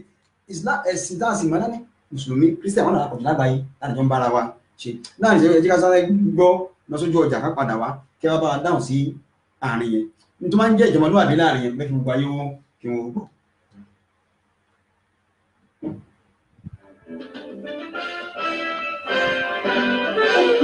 Káàkiri àgbáyé ó rẹ̀ ó dùn wò ó dùn gbọ́ létí gbogbo ènìyàn. Bẹ́ẹ̀ ni ètò tó kọ́ni lọ́gbọ́n, ètò tó dáni lárayá, ìròyìn tó kún fọ́fọ́ káàkiri àgbáyé. Ká polówó ọjà kájọ búgbẹ́jẹ, ètò tó ń pè lérò, ètò tó ní ṣe pẹ̀lú àṣà, ìròyìn eré ìdárayá, ìròyìn àwọn gbajúmọ̀ òṣèré. Bẹ́ẹ̀ ni live on air, advert, jingle, and breaking news, gossip and news, event promotion, church program, Muslim program, and all of your events. Ẹgbẹ́ gbogbo ẹ̀ wá kẹwàá polówó ẹ̀ lọ́jọ́ ní gbogbo ayé yóò gbọ́ rédíò àti tẹlifíṣàn kan ló lè ṣe ìbílẹ̀ rédíò and tẹlifíṣàn tiwantiwa tó kalẹ̀ sí United Kingdom, the classic of African community. Online station best for the community, home and abroad. Ìbílẹ̀ rédíò ni mo pè ní ẹ̀kún gbogbo wa ní gbogbo ìgbàkúgbà tí òfé bá ń gbẹ̀yìn láti gbẹ́dọ̀ ètò tàbí tí ẹ bá fẹ́ polówó ọjà tàbí ohun tí ẹ ṣe ẹ̀tọ́ sí wa. Ní ìbílẹ̀ rédíò and television tiwantiwa ẹ lè kó pákédéré tàbí kí ẹ gbọ́ wa live on www.ibileradio.com tàbí lórí TuneIn Radio, lórí Twitter, Instagram àti Facebook ẹ̀tẹ̀ ìbílẹ̀ rédíò láti bá wa dòwò pọ̀ lórí ohun tí ọ̀gá ní bá fẹ́ ẹ pè àwọn nọ́mbà yìí 0790802594 tàbí 07795671385 tàbí 07424728743. Ìbílẹ̀ rédíò and television tiwantiwa kárí ayé ni wọ́n kó wá gbọ́ wa ilẹ̀ títí. tó ẹ káàbọ̀ padà you are welcome back ẹ̀yin èèyàn wa live and direct lẹ́yìn wò wá láti ìlú Cairo City ní Arab Republic of Egypt ní iléeṣẹ́ wa ìbílẹ̀ rédíò náà TV Ramadan lecture ní à ń gbọ́ and today is day 9 àbí 11 day 9 day 9 ní àwa yìí àlejò wa tá à ń gbà ní orí ètò lórí program wa lẹ́nu àwọn stars wa dáadáa aka Musa Oworo tí gbogbo ayé mọ̀ wọ́n sí nìyẹn látọ̀rọ̀ bàbá wa Oworo stars wa ẹlẹ́kọ̀ọ́ ni wá púpọ̀ inú wá sì dùkọ̀ agbádùn wọn púpọ̀ bàbá wa náà tóbi lọ́ba àṣeyọrí wọ́n ní Alfa Musa nice lecture ní ìmọ̀ wọ́n ní láti Texas àjọ Abdulhakeem ni Abdulhakeem ní Texas. Allahu Akbar. Bàbá wa Aziz Fadilullah tí mo fi ti Òṣogbo dárúkọ wọn ní Al-Lugawi Masha Allah. Bàbá wa tóbi lọ́ba náà ṣe orí wọ́n tún sọ pé good to see you live online again my brother. wọ́n ní AK from Austin Texas, Akeem from Allahu Akbar. Ẹni pé mo sọ pé ìbílẹ̀ rédíò ó ti kú ní ọjà òyìnbó tí ó mọ̀ pé nìkan kò wá gbogbo ayé ló ń wò wá. Ìdí wọn wá fẹ́ tún jẹ́ kí a gbóyè torí pé ọ̀rọ̀ tẹ́ ń sọ yìí ó wà very very sensitive. Ọ̀rọ̀ tí ò ṣe yọ dànù ni tó bá sọ̀rọ̀ ọ̀tọ̀ ọ̀rọ̀. Ẹni mo ìbéèrè tí mo béèrè lẹ́ẹ̀kan yẹn gbogbo kẹ́ bá mi kílẹ̀ kí gbogbo ayé ó gbọ́ kéèyàn kan àti gbọ́sàn ní ọjà ó ṣe nǹkan kó máa pààyàn ní ìdìbò ọ̀bùn mọ́ra wọn wà ní àwọn fẹ́ ṣe jẹ́ gbá bá ti kú wakọ̀ báwọn àwọn lọ sọ̀rọ̀ Ọlọ́run àwọn sálẹ̀ jẹ́ náà ẹ̀dá ní iṣẹ́ alákọ̀ọ́dá sí láyé ẹ̀dá kọ̀ọ̀tà wọnú ọ̀rẹ́ láyé gbọ́ ní ibi ìjọmọ̀ ló àti tọ́pìkì wa Islam and humanity. nígbà tí a bá ti mọ̀ pé ẹ̀sìn Islam lára nǹkan tí ẹ̀sìn Islam ṣàkólé kan púpọ̀ òun ni ìjọmọlúàbí. Mashallah. aṣọ ìjọmọlúàbí a máa wá láàrin bí ká ṣe dáadáa sáwọn òbí tó bá bí ni, ká ṣe dáadáa sáwọn tó bá jẹ́ alábàágbé, Mashallah. ká ṣe dáadáa sáwọn tó bá jẹ́ lẹ́sìn ní gan. ó ṣe é ṣe kí Ọlọ́run bá tara wọn ara títí wa kókó wọn sí ojú ọ̀nà wa. Mashallah. ká wá rí àwọn èèyàn kó lóun di bọ́ǹbù sí àyà ní mùsùlùmí ni kó wá gbé lọ bẹ́ẹ̀ lọ sí ṣọ́ọ̀ṣì lórí àníyàn pé òun fẹ́ pa àwọn tí wọ́n ń ṣe nǹkan míì lérò ń gbà pé bí wọ́n ń ṣe nǹkan míì lérò tí ò ṣe títí ọ̀dọ̀ Ọlọ́run ó fẹ́ lọ pa wọ́n rí. àkọ́kọ́ yíyan ní ìta sọ ní fìmútìlákì náà fi yìí òun ni pé ìsìláàmù kọ́ wa nírú bẹ́ẹ̀. Islam ò fara mọ́. ìsìláàmù kọ́ wa nírú Islam. báwọn torí pé bàbá ní ká wò torí àsìkò Al-Qur'ani gbé wá lẹ́nu sọ́tù Zariyat inú bẹ́ẹ̀ náà ni Ọlọ́run ma khalaqtul jinna wal insa illa liya'buduni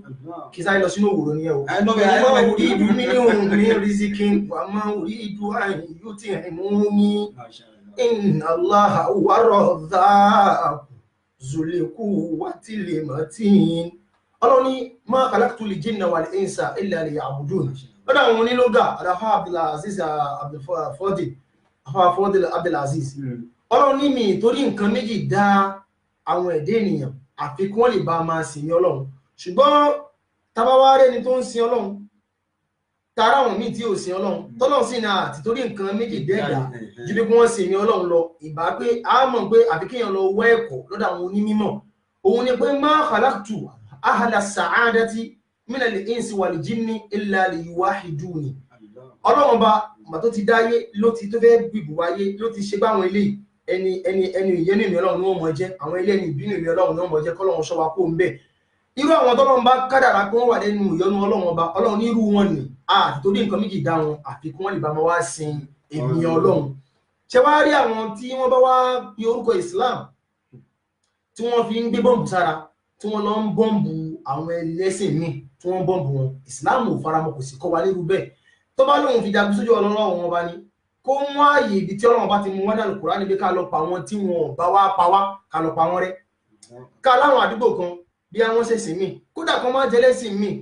kan wá jẹ́ pé bí wọ́n ń ṣàwọn kí ni wọ́n ń káyè lórí pé iṣẹ́ Ọlọ́run ò ní gbòòrò kó wá di pé iṣẹ́ Ọlọ́run tí ò ní gbòòrò nì nípa ló wá bá dé lọ́dọ̀ títí wọn tá a bá kọjú ìjà sí àwọn ènìyàn kò sábúrú ń bẹ̀. tó bá jẹ́ pé àwọn náà kọ́kọ́ kọjú ìjà sí wa kọjú ìjà sí wọn. tó wọn apá yín mọ́lẹ̀ Ọlọ́run tí Islam sọ ní. èyí àwọn ènìyàn yóò wá bá yín jà wọn wá pa yín wọn bá yín fa wàhálà lórí ẹ̀sìn yín ó wá dídí pé bọ́ǹbù sára Ọlọ́run bọ́ǹbù wọn mọ́ níbi tó ti sin Ọlọ́run. ó ṣeé ṣe pé nínú àwọn tí wọn lọ bọ́ǹbù mọ́ bẹ̀ lè ẹni tọ́lọ́ wọn bá sì fẹ́ lò fún dìkan sí bẹ́ẹ̀ ó wà lọ parẹ́ èèyàn ò lè díṣẹ́ náà bá lọ́wọ́ bó bá lọ parẹ́ in tó òdekẹ́ nìyẹn dé yẹn destination tó yẹ kó dé yẹn wọlọ́lọ́run ọba ó bì wọlọ́lọ́run ó fìyà nǹkan nìjẹ́ torí Islam ò kọ́ wa ní ìwà terrorism Islam ò kọ́ wa bẹ́ẹ̀. sọtaba wa rí àwọn tó bá ń ṣe bẹ́ẹ̀ gẹ́gẹ́ báyìí sọ nínú àwọn as-sulukul akhlaqi àwọn akhlaqi yìí min al-akhlaqiyati al-hasana nínú àwọn ìwà tó da tí Islam fẹ́ ká máa ṣe tí Islam gba gbogbo wa lójú kòkòrò pé ká máa ṣe bẹ́ẹ̀ òun ni ká máa ní sùúrù òun ni ká máa ṣe pẹ̀lẹ́pẹ̀lẹ́ òun ni ká máa pọ́n àgbàlagbà lé kódà kó máa ṣẹ̀sìn míì torí pé nínú ààyè téèyàn ò lè dé wájú Ọlọ́run téèyàn ò lè fi agbára dé pé mo jẹ́ mùsùlùmí mo jẹ́ kíní kan wájú Ọlọ́run wò tó débẹ̀ òun ni kéèyàn dípò àgbàlagbà Ọlọ́run bá ní ọba àlùkèbíyù òun ọba àgbàlagbà ẹni tọ́lọ́run bá dà lágbà ó ní dì kan tọ́lọ́ fi dà lágbà ni ó wá ṣẹ̀sìn kíní kan kò ṣẹ̀sìn kíní kan ẹ̀tọ́ ẹ̀ ní kò kún ọ ní lára nǹkan tí Islam fẹ́ lọ́dọ̀ wa nìyẹn. bákan náà ni ká ní ìtìjú afani iza lam tasta'i iza anta lam takhsha aqibata al-layali wa lam tasta'i fasna ma tasha tahdidu nìyẹn kò sí bá fani bí ká máa ṣe tó bá ń wà ẹ̀sìn Islam fẹ́ ká ní tìjú lára àtìjú tá bá ní ìyẹn náà òun ló ń jẹ́ pé a ní ìjọmọlúwàbí ẹni tí ò bá ní tìjú ni ó gbé bọ́ǹbù sára ni ó wà lọ bọ́ǹbù àwọn ẹ̀dá Ọlọ́run láwọn tó lè dá ṣé wọ́n lè dá wọn ló fi máa lọ pa wọn run ni kíyàn pẹ́ ẹ̀mí kan ní ẹ̀mí tí òun ṣe pé ní tó lè dá ẹ̀ṣẹ̀ ń bẹ lórí ẹni yẹn káwọn sọ pé bí ó pa mùsùlùmí ọ̀tọ̀ nídájọ́ ẹ̀ ó pa ẹni tí ò ṣe lẹ́sìn nígbà tí ó pé ẹni yẹn ń bẹ ìjà àbúdojú ìjà kọ́ ní ìdókò tí ń pa nǹkan náà ẹbí tẹ́lá bó ń pa ẹ̀sìn náà àwọn ẹ̀sìn àìsìn yóò ní bẹ́rí káwá dé pé irú àwọn ènìyàn adójú kẹ̀kẹ́ àkọ́ ọ̀tọ̀ ṣùgbọ́n rú bẹ́ẹ̀ gan bí ẹ bá lè pọ̀ wọn sójú ọ̀nà làtórí ẹ̀sìn Islam dínú tasamuhu lápè dínú àtàsàmúhì ẹ̀sìn Islam dínú tasamuhi ni ẹ̀sìn ká máa fojú fo nǹkan fúnra ẹni ní tí ó bá jẹ́ pé wọ́n bí kó palaba nú ẹ̀sìn èyí tí wọ́n ṣe Ọlọ́run bá ó ní ẹ má lẹ́ ń bẹ́ nǹkan jà nígbà tí ò bá jẹ́ pé bí ìyìn tó fi ń bá tẹ́lẹ̀ bá jà yẹn bí ó ń ṣe nǹkan tó ń pa iná lójú ẹ̀sìn títí yín fún yín tí ó bá ti jẹ́ bẹ́ẹ̀ kí lára máa di bọ́ǹbù máyà á lọ máa lọ pabì kan ní ìtí pé ọlọ́run ọba ò fẹ́ bẹ́ẹ̀ ẹ̀sìn Islam ò sì kọ́ wa bẹ́ẹ̀ àfa kan náà àwọn olórin ó ní wà ń tẹ́tẹ̀dí fásífà fala khaira fi murihim àfa ọ̀jọ̀gbọ́n náà àfa ní kò ṣe lámíyà ó ní ń tẹ́tẹ̀dí fásífà ó ní tó bá lágbára torí bọ́lọ́run bá fún wọn lágbára pé tó bá ní kó fẹ́ ní kí ọ̀sán dòru kó fẹ́ ní kó òru dọ̀sán ó lágbára bẹ́ẹ̀ àfa ní ṣe pẹ̀lẹ́pẹ̀lẹ́ o ó ní la khaira fi murihim kò sórí lára ọmọ ẹ̀dá kan tó pé ìzáàtàlà kan tí àzìfàrúhù bí ṣáwàṣáwà tó bá tọwọ́ bára nǹkan pé ń fẹ́ fàyà yóò fàyà tó bá rí ṣe bẹ́ẹ̀ wá rántí ọlọ́run ọba tó jẹ́ ọba olùdájọ́ wọ́n lè lo pèèyàn kan lórí kó fi ń jà fún ọlọ́run ọba tó sì jẹ́ pé tó lóò pa ní kọ̀kọ̀ ní gbangba èèyàn ọlọ́run ọba ni tí ọlọ́run ó sì wá máa dẹ́lẹ́jọ́ gbogbo pààyàn tí ìjọ kó pa èèyàn ò mọ̀ ṣe pẹ̀lẹ́pẹ̀lẹ́ ẹ̀sìn Islam ẹ̀sìn àlàáfíà ni ẹ̀sìn tí ó kọ́ wa ní terrorism yìí so èyí jẹ́ bó ti ṣe jẹ́ gbogbo ẹni tó bá ń ṣe irú ẹ̀ ní tí ò bá ṣe jẹ́ pé bí owó di pé àwọn gbógun ní ìtàn fi lọ́n kojú ẹ̀sìn ọlọ́run táwọn èèyàn wá gbógun tí wọ́n padà irú nì kò sáré bu ń bẹ̀ ṣùgbọ́n bóyá àwọn ni yóò dojú ìjà àwọn gbógun kan ni kò sí ní tó fi ń burú ẹ máa bá wọn ṣe ó ṣe ṣe kọ́ ọlọ́run bá tara títí kó fi rú wọn kó fi mọ̀nà lára pẹ̀lẹ́pẹ̀lẹ́ tí ẹ bá ń ṣe. tó sáàlọ́ akí púpọ̀ ọlọ́run yóò ṣe àlékún láìka yìí náà bàbá ọlọ́run tóbi lọ́ba àṣeyọrí òdodo ọ̀rọ̀ ìtí ìsọ́ọ̀sì wájú pé wà ní pé Islam kọ́ wa ní terrorism Islam ẹ̀sọ́ àlàáfíà nítorí pé kí ni ìwọ́n tó bá wùwà dáadáa láti mọ̀ pé ọmọlúwàbí ni ẹ́ látara èyí tí wọ́n tún yí wa ni pé látara ìwà tí ìwọ náà bá ń wù ó ṣe é ṣe kó jẹ́ pé ìwà yẹn lè convince yẹn láti jẹ́ pé ó jọ yẹn ẹ̀sìn tí òun ṣe ẹ̀rí àwọn Christian àwọn tó máa ń ṣe bí ajẹ́rìí Jehovah yẹn mo kọ́ ẹ̀kọ́ pọ̀ lára wọn púpọ̀ nítorí pé ìmọ̀ kò sí láti lè rí ẹ̀kọ́ kọ́ tẹ́bá wọ́n lọ́dọ̀ yìí bá ní ẹ̀rọ àgbà Jésù gíga tẹ́bá jókòó báyìí bá ní ẹwọ́n ẹ bá lọ́dọ̀ wọ́n ní àlàáfíà fún ọmọ náà kò wá sí bẹ́ẹ̀ ṣe lè sọ pé bóyá ẹ gbójúmọ́ wọn tó wọn ní fèsì gbogbo dá padà fún wa nítorí pé àwọn náà fi yé wa pé pẹ̀lẹ́pẹ̀lẹ́ ni ẹ̀sìn kọ́ wa ni àṣìgbọ́n tá à ń sọ yìí náà inú ìsìláàmù ni ó wà wọ́n ní ìjọmọlúàbí ọ̀tọ̀ ní ẹ̀sìn ọ̀tọ̀ ní ìjẹ́ ọmọlúàbí níbi tí ó ti ń jẹ́ ọ̀tọ̀ gẹ́gẹ́ bí nǹkan tẹ́ ń sọ fún wa nǹkan tẹ́ ń sọ fún wa ni pé ìjẹ́ ọmọ ènìyàn sọ́mọ ènìyàn gan káfẹ́sì sẹ́gbẹ̀ẹ́ kan ìjọmọlúàbí gbọ́dọ̀ wà láàrin ara wa ẹgbẹ́ ẹ̀kọ́ nìkan tẹ́ sọ gẹ́gẹ́ bí ẹ̀tọ́ nǹkan mi tí mò ń gbọ́ púpọ̀ máa fún ọ̀la torí pé kí ni a sì ní bí ìṣẹ́jú bíi 4 sí 5 lórí tọ́pìkì tí à ń bá lọ ó dẹjọ́ àwò gan lágbájá ìjọmọlúàbí nìsín ṣé ó ní ẹ̀wọ̀n nìsín ọkùnrin sọ́kùnrin ó wà ìjọ ní í ṣe pẹ̀lú ọkùnrin sí obìnrin ẹ̀wọ̀n nìsín bóyá nìsín lágbájá ọkùnrin lèmi a lè sọ pé bá òkè gbígbà àjẹjọ́ ọkùnrin àjọ ń ṣọ̀rẹ́ ìjẹ́ bá ọkùnrin sóbìnrin tó yẹ vice versa bóyá ọkùnrin Christian obìnrin Christian tí lè jẹ́ obìnrin mùsùlùmí yásùkú ló pàápọ̀ ni o bóyá nǹkan kan ni o bóyá mítì kan ni o kí ni nǹkan tí. gbogbo eléyìí náà ó wà lọ́ndà al-hukuk ká pè ní hukukul jiran ṣe ti yé ká gbé sọ́ndà bẹ́ẹ̀ torí pé ṣẹ̀ríà ìsìlámíyà gbogbo fún ara ẹ̀ ó ń jẹ́ kó yé wa nígbà pé gbogbo ẹni tó bá jẹ́ ẹni tájọ́ ń ṣe yálà ó jẹ́ kristẹni ni ó jẹ́ kíní kan ni so ó jẹ́ ọkùnrin ni ọkùnrin sọ́kùnrin ni ó jẹ́ obìnrin sóbìnrin ni ẹ̀sìn Islam ṣẹ̀ríà ìsìlámíyà gbogbo fún ara ẹ̀ ó ń jẹ́ ká mọ̀ pé àfi ká ṣe dáadáa pẹ̀lú wọn wa isalul khairi lahum wa kaful aza anhum ká máa rí pé aburú fẹ́ wọlé tó lágbájá yìí ọ̀rẹ́ mi sì ni o ṣùgbọ́n kìrìsìtẹ́nì ni aburú fẹ́ wọlé yìí lágbájá bábá ń ṣe o for example sin kí obìnrin méjì máa jọ ṣọ̀rẹ́ kó wá jẹ́ ìkan jẹ́ mùsùlùmí kí kan jẹ́ kìrìsìtẹ́nì kó wá rí pé petrol àbí kerosene dálẹ̀ nínú ilé ẹ̀ tí tọ̀hún dẹ̀ sí lọ bí iṣẹ́ wọ́n ti dé ó wá rí tí o sì mọ̀ pé bí ò bá ṣe é ṣe pẹ̀lú pẹ̀lẹ́pẹ̀lẹ́ iná lè padà bára lẹ́yìn kọ́ wá ní ọtí ẹ̀dá tí ilé ẹ̀ bá kú jó yóò jó gbogbo àwọn òwe báyìí àbí nǹkan yóò jó gbogbo wọn nílé bá èèyàn bú ni pé gbogbo irú yìí tó ṣe nì ó padà jìyà wájú Ọlọ́run torí pé ó ní ẹ̀tọ́ lọ́dọ̀ ẹ̀ pa pé alábàágbé ọ̀rẹ́ ló sì jẹ́ sí ẹ̀ tábà ní bá ṣe èèyàn máa báyọ̀ ṣe dáwọn àyè kan tá padà rí pé ẹni yìí tó bá wọn Ọlọ́run bá fún ara ẹ̀ ní òfin mọ̀nà ṣùgbọ́n ìwọ̀nba tó gbìyànjú ni pé o ò ní jẹ́ kí ìbájọṣepọ̀ tó bá ń bẹ́yàn ṣe kó gbé ọkọ̀ olójú ọ̀nà tọ̀lọ́ Ọlọ́run ọba gbogbo tẹ́bá fẹ́ ṣe láyé ẹ gbọ́dọ̀ máa ṣe lórí ojú ìlànà sílẹ̀ alukurani àti ti àdìsí anábùwà Muhammad torí méjèèjì náà kò ní kọ́ wa ní nǹkan míì tó yàtọ̀ sí pé bí a ka nífẹ̀ẹ́ ara ẹni ká fẹ́rẹ̀ ẹni dénú ká sì mọ bára ẹni ṣe ní pàápàá ìbáṣe kódà gbogbo orú tó bá ń kó jẹ nínú ẹ̀sìn ọ̀tọ̀ àdáyọrí ní pé ẹ̀sìn Islam anything téèyàn bá ń ṣe lẹ́sìn láyé ó ń ṣe ẹ̀sìn kíní kan ni òun ṣe kíní kan ni bọ́ọ̀rẹ̀ rẹ ni alábàágbé rẹ ni dáadáa ẹ̀tọ́ títẹ ní wípé dáadáa pẹ̀lú ẹni yẹn tó bá rí nǹkan tó jẹ́ pé dáadáa tó yẹ kó máa ṣàǹfààní fún ẹni yẹn ṣe é fún gẹ́gẹ́ bá ti ṣe láti bẹ̀rẹ̀ ọ̀rọ̀ náà pé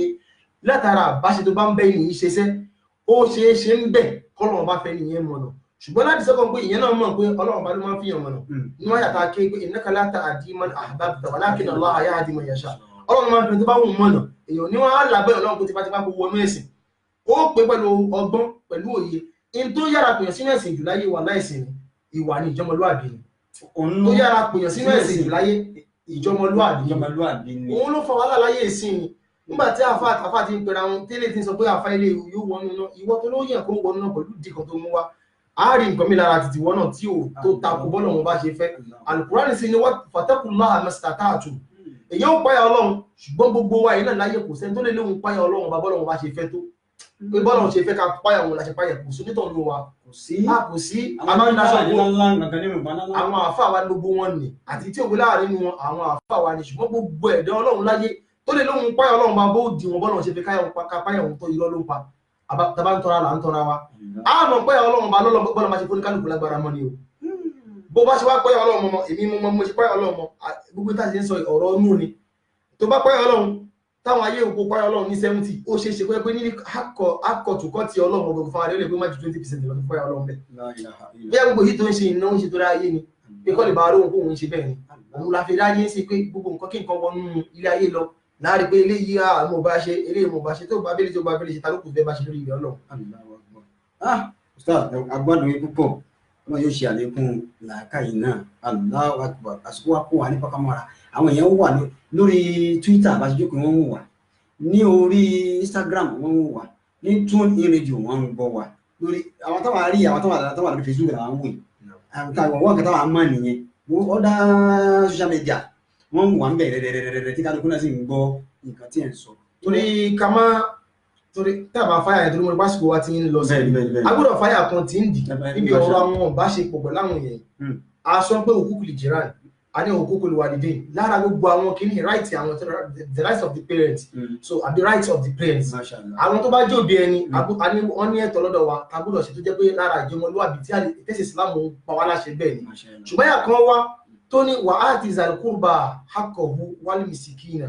wà bùnà sẹ̀bílì wal àtúbà délì tẹ̀bìsíra sọ́tù Isra'il Al-Qur'ani wà ti zàlùkúrbà so àwọn oníkéw ká máa wọnú Al-Qur'ani àwọn kan ní wà tí wọ́n ní fílò amúrì náà ti mọ̀ bẹ́ẹ̀ ṣùgbọ́n zoomu ala hasbi arfilẹ̀ ilà ṣùgbọ́n yáwù tó orí tí mo fà mú yẹn tó wà tí ọmọ ní yáwù yẹn máa jẹ́ yáwù ìṣìbá ọ̀rọ̀ àwọn láàrú jù nǹkan pẹ̀lú wa ó wà lọ́dọ̀ àwọn onínáwù náà ṣùgbọ́n alimohim àwọn tó bá pa yáwù rẹ̀ wọ́n á máa jẹ́ pé yóò jẹ́ mọ̀ zoomu ala hasbi arfilẹ̀ ilà alimohim wà àti zalikurba akọ́kú wal misikina wabuna sebili wala tubadhir tabzira Al-Qur'ani ní gbogbo àwọn tó bá jẹ́ alukurba àwọn tó súnmọ́ ni bí àwọn ẹbí ni ará ni gbogbo nǹkan kan ni àwọn alájẹbáṣepọ̀ ni tó bá súnmọ́ tẹ́jẹ́ wà pọ̀ alukurba àwọn kan ní ọkàn tu àwọn afárá tu lọ káàkiri àwọn kan ní relatives ni àwọn kan ní àwọn tó bá tó súnmọ́ ẹnìyẹn almuhim gbogbo orú wọn Al-Qur'ani ní fún wọn nítọ̀ wọn fún ẹ̀tọ́ títí wọn fún wọn wàbúnà sẹ́bílì ó ní wal misikina wàbúnà sẹ́bílì wala tubadhir tabzira Al-Qur'ani á rí pé kò sí tí ẹ̀sìn Islam gan pè wá sí tó kọjá pé kí ni a ní final destination wa òun náà ni ìjẹ́ ọmọlúwàbí. Allahu Akbar. Our topic of today, Islam and humanity. Islam àti ìjẹ́ ọmọlúwàbí. Kódà ẹ̀rí àwọn bàbá wa kan nílẹ̀ Yorùbá wọn máa ń sọ nínú ọ̀rọ̀ wọn. Yorùbá ni o, wọ́n máa gbé ọ̀rọ̀ yẹn, wọ́n máa gbé ọ̀rọ̀ náà lé orí ara wọn. Wọ́n á ronú ní àwọn màdí bẹ́ẹ̀ lọ́tọ̀. Kódà ẹ̀rẹ̀ mi máa fi ń jẹ orúkọ. Wọ́n ní bàbá wa tó wà mẹ́rin, wọ́n ní bàbá wa ìwà lẹ̀sìn. Wọ́n ní bàbá wa ìwà lẹ̀sìn. Mo tún wọ́n ní ìwà lẹ̀sìn. Ẹni àgbà pé ẹ̀sìn ni ìwà. Ó túmọ̀ sí pé tó bá tẹ̀yìn bá ní ẹ̀sìn dáadáa yóò níwà. Iṣẹ́ àgbọ̀n yẹn lákù. Tọ́ba. Torí pé mo ń kírun, mo ń báwẹ̀, mo sì Islam, nìkan. Tó bá tẹ̀lé Islam yẹn dáadáa yóò níwà. Irú ọ̀rọ̀ kí n fi kún ọ̀rọ̀ yín lọ́wọ́ afẹ́lẹ́kọ̀ọ́. Ó ní lá yẹ̀dìríkù lè májìdá. إلا سيد فاطن بما يشك على السادات فعال. òun ni pé gbogbo tó bá ń ṣẹ̀sìn tí wọ́n ti sí lára rẹ̀ òun lọ̀rọ̀ Ànábì tá ti kélé ẹ̀kọ́ pé la yu'minu ìkan sì ni pé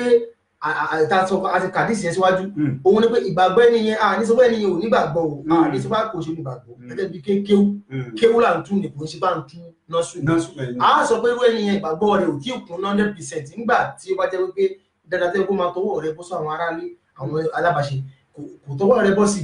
ẹ̀sìn Islam tó sì ń ṣe kò padà fún wọn níwà tá sì mọ̀ pé pàtàkì ibi tẹ́sìn Islam ń kó gbogbo wa lọ sí náà ni pé ká ní ìwà tó dáa ká ní ìjẹ́ ni ìjọmọlúwàbí ká ní pẹ̀lẹ́pẹ̀lẹ́ bínú bá ń bí wa ká mọ́ pamọ́ ká mọ́ bá àwọn ará mi ṣe mùsùlùmí ni ní àmọ̀tán wà gẹ́rì mùsùlùmí na khasatan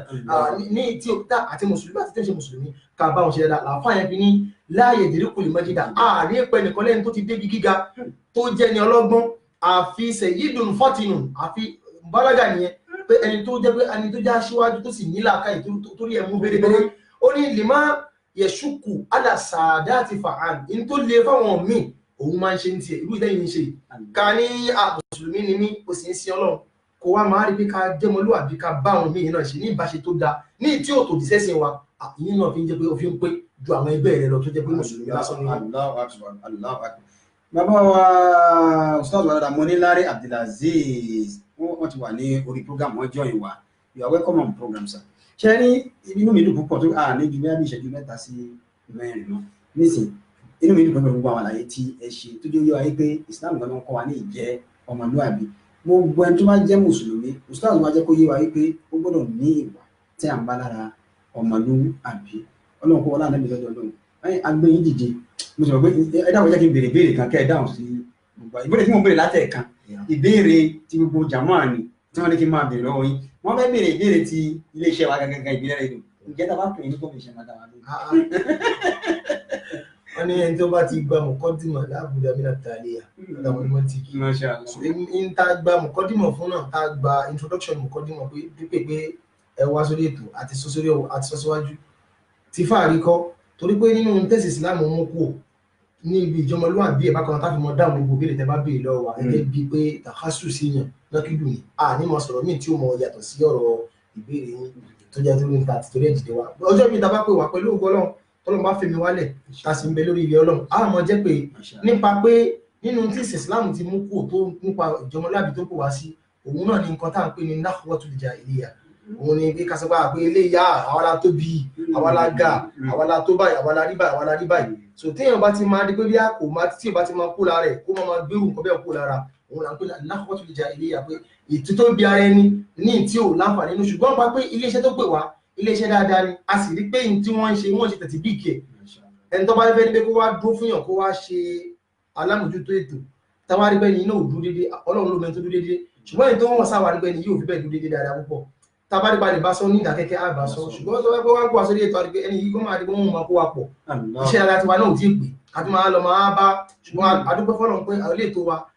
olóòtú wa àti iléeṣẹ́ wa yìí iléeṣẹ́ dáadáa ni ta sì ti ń gbọ́ọ̀rù rẹ̀ tipẹ́tipẹ́ gẹ́gẹ́ bí pọ̀ ọ̀gá mi àgbàlagbà fọlọ́tì Ustaz Mukhtar Abdulsalam wọ́n sọ̀rọ̀ iléeṣẹ́ náà púpọ̀ àti à ń fọ́lò wọn a rí pé wàláhì lóòótọ́ bẹ́ẹ̀ ni wọ́n ṣe rí Ọlọ́run ọba yóò ṣàlékún gbàdúrà tọ́lọ́ máa fi ẹ̀mí wálẹ̀ tọ́ bá pè wá pẹ̀lú ògo Ọlọ́run àmọ̀ jẹ́. wọ́n ní ohun wà ká jẹran pẹ́ lẹ́nu ohun fà òfin kò jẹ́ àwọn ò ní ẹ̀sán tá a fẹ́ san fún yín àní ọkọ̀ tó fẹ́ dá fún yín ẹ rí bí àfọwọ́ lè kan sọ wípé ó ní láwọn kánà ìdá àlàyé sáàni kí wọ́n ti yí làkánà kí wọ́n tó kún dùn ní àwọn àfihà tábàlì ká dúpẹ́ fún yín kódà bá wá dúpẹ́ tó wà ní Cairo ìta gbélé lọ́wọ́ ká gbélé àfihàn bí ẹ̀gbìn wallahi azim kò sí nǹkan tí kò tí ì tó retí ẹ ṣe fún wa nítorí pé ẹ ti fi àsìkò lẹ̀ púpọ̀ fún wa wallahi azim àmọ́ ní wọ́n bí àbọ̀bẹ̀ ìbílẹ̀ rédíò ẹ̀ntàlẹ̀ ní dúpẹ́ fún yín wípé ẹ ṣe kan ẹ kú dìde jazakumullahu khaira ní ìsìn ká tó wá máa lọ ẹ̀rí kò sí àyè fún wa láti máa polówó pọ̀ tó gbé àwọn ọ̀rọ̀ tó wà very sensitive tí ò sí kó dànù nìkan tí ẹ̀ sọ àwọn ẹ̀ sì dúró sórí láì tán sí ń wò wá bẹ́ẹ̀ ní kí a tó wá máa lọ nísìn níṣẹ́jú kan tí ó kù ẹ bá wa ṣàdúrà fún iléeṣẹ́ ìbílẹ̀ rédíò iléeṣẹ́ ìbílẹ̀ rédíò nìkan ìbílẹ̀ rédíò ó ní tẹlifíṣàn ó ní everything gbogbo ẹ̀ ló ní ẹ bá ṣàdúrà fún pàápàá aláṣẹ àti olùdarí iléeṣẹ́ náà ẹ máa wo kọ́tà sọ nípa àdájọ́ ọmọlúwàbí tí n bá sọ fún wípé ètò iléeṣẹ́ Christian ni wọ́n obìnrin rẹ̀ ni wọ́n tẹ́gbẹ́ kódà mi mọ bí Ọlọ́run ṣe ní kí wọ́n nífẹ̀ẹ́ Ọlọ́run lára ẹ̀yin náà ẹ̀wọ̀ tí àwọn mímì sọ lápẹ́ mi ìmáàmà sọ fún yín nígbà tí wọ́n á invite yín mi ìtumọ̀ àwọn àsọ wà tẹ́lẹ̀ mo mẹ́kẹ́ sọ gbogbo tí ẹ kọ́ríyà wọn àwọn ti sọ fún wọn tẹ́lẹ̀ ni wàláhì náà ìmọ̀ wà ní ìsọ fún yín ẹ wá kó pé kírísítà ni wọn ẹ wà bá ṣàdúrà fún wọn kí iléeṣẹ́ náà kó máa gbòòrò sí látara àwọn àti gbogbo àwọn tá a jẹ́ presenters àti gbogbo àwọn mùsùlùmí lápapọ̀ pápá náà ìta ní tí gẹ́gẹ́ bí olóòtú àgbà lóye ti ṣe sọ abiọlọ́run fún olùdarí iléeṣẹ́ ìbílẹ̀ rédíò abiọlọ́run fún wọn àyàn ọmọ ní ń bí ọlọ́run èyàn mọ bí ọlọ́run èyàn máa bí ọlọ́run lórí nǹkan ọ̀nà 2 sí 3 àbí ká sọ pé èyàn mọ lẹ́tọ̀ bí ọlọ́run fún lórí ọ̀nà 2 a mọ bí ọlọ́run fún yàn nígbà tí ó bá jẹ́ lọ́dọ̀ àwọn oníkẹ́ tí ó bá jẹ́ mọ́jíhù yóò máa jẹ́ iktisab àbí kó máa jẹ́ hijab mọ́díwù náà ó ń dẹ̀ náà láti rí iktisab bẹ̀ láti rí hijab bẹ̀ láti rí àṣùkù bàbá la fẹ́ dúpẹ́ fún wọn tó sì sọ fún wa pé lẹ́sìn mi ni wọn tàbá wo lórí pé dúpẹ́ ta fẹ́ dúpẹ́ fún wọn yìí a fẹ́ bí ọlọ́run fún wọn yìí lórí pé ìṣe ọmọlúwàbí àwòrú ètò tó gbélé nínú ẹ̀sìn Islam tó jẹ́ pé ẹ̀sìn àlàáfíà nínú oṣù àwẹ̀ oṣù àlùbáríkà tábà tó rí dáadáa tó wọ́n ń ṣe yìí náà tábà fi bí ọlọ́run fún wọn ó tó bí ojú bẹ́ẹ̀ lọ òun la fi pin pé lọ́dọ̀ àwọn ẹlẹ́kọ̀ọ́ oníkéw wọ́n ní alimọ́dìhù yẹn kọ́ síbà òun kú sí alimọ́dìhù ilẹ̀ àsàlásà àkísàmì alimọ́dìhù àṣukúrú al-ijabu wal-iktisab àwọn òwà bí ọlọ́run fún yín lórí tí wọ́n fẹ́ fún wa àbí lórí torí pé wọ́n ṣàlàyé ọ̀pọ̀lọpọ̀ tí wọ́n ti ṣe létò ní dáadáa àbí ọlọ́run fún yín lórí bẹ́ẹ̀ à ń bí ọlọ́run fún olùdarí iléeṣẹ́ ilẹ̀ nítorí dáadáa tí wọ́n ń ṣe lórí iṣẹ́ dáadáa tí wọ́n ń ṣe táwa náà ń ṣe ìjáàbù lórí ẹgbẹ́ ẹlẹ́sìn mi ló ń ṣe báyìí lójú ọ̀nà ẹ̀sìn Islam ọlọ́run wọlá Ànábì Muhammad wájú ọlọ́run wọlá nùṣọ àpọ́nlé tàbà gbogbo tí olùdarí iléeṣẹ́ náà tí wọ́n ní láníyàn síwájú ọlọ́run kọ́lọ́run wọlá títóbi Ànábì wájú ẹ̀ kọ́lọ́run wọlá bóṣù àwẹ̀ ṣe tó níwájú ọlọ́run kí ọlọ́run gbogbo dáadáa gbogbo àkólé kan gbogbo tí wọ́n béèrè síwájú ọlọ́run kọ́lọ́run bá fi lé wọn lọ́wọ́ àwọn oní ìtàmọ́ ké ju ẹsẹ̀ orin tí àwọn afáwà fi lé alẹ́ ń lọ kọ́lọ́run wọlá bá ti ṣe ń ké yìí náà gbogbo tí olùdarí iléeṣẹ́ náà tí wọ́n ní láníyàn tí wọ́n ní lákòólé kan síwájú ọlọ́run ní dáadáa ní tí ó gbé àṣẹ ẹ̀sìn ní tí ó gbéga ní tí ọlọ́run bó fi tara tiwọn náà tí ó fà wọn èèyàn mọ̀nà fún gbogbo ìmọ̀nà tí ó wà nílẹ̀ náà kọ́lọ́run wọlá Ànábì mọ́ kọ́lọ́run bá gbàdúrà ti tiwọn náà wọlá tawassaltu bil mukhtari akrami mursalin fa inna bihi al-aghyara la shakka tanjali bija'i rasulillahi tuqda awaiji wa kulli nabiyyin lil ilahi wa mursali wa bi sayyidi siddiqi faruqi ba'dahu kadhaka bi usmani ali tawassuli wa bil ali wal ashabi thumma ahimmatin kiramin wa atba'i nabiyil mufaddali amin.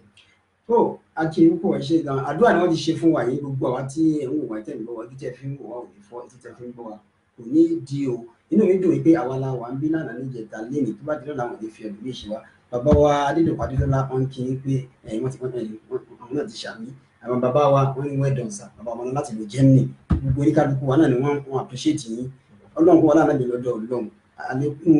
làákàyè àlékún ìgbékalẹ̀ àlékún ìwàsó àlékún ìṣọ́ ọlọ́run lákòókò náà pẹ̀lú ọ̀làlàyé anábì ní wọ́n ń sọ náà bí kàlà káyírà kàkà fìbú àyínà tẹ́sítẹ̀ tí kájí ọ̀la o ẹ bá ṣe dáadáa fún wọn tó o bá ti ní agbára tó san ẹ̀san tó ṣe fún ẹ àṣàdúrà fún jazakumullahu khairan náà bá san ní ẹ̀san ẹ̀yìn èèyàn wa iléeṣẹ́ wa ìbílẹ̀ rédíò náà TV la wà láti iléeṣẹ́ wa United Kingdom tí extension rẹ̀ ń dé ìlú Egypt tí a wà yìí Ramadan lecture day 9 òun ni ẹ̀gbọ́n ní the topic of today òun a pè ní Islam and humanity tí a gbọ́ láti ẹni ustaz wa alhaji wa dáadáa tí gbogbo èèyàn mọ̀ sí Musa Oworo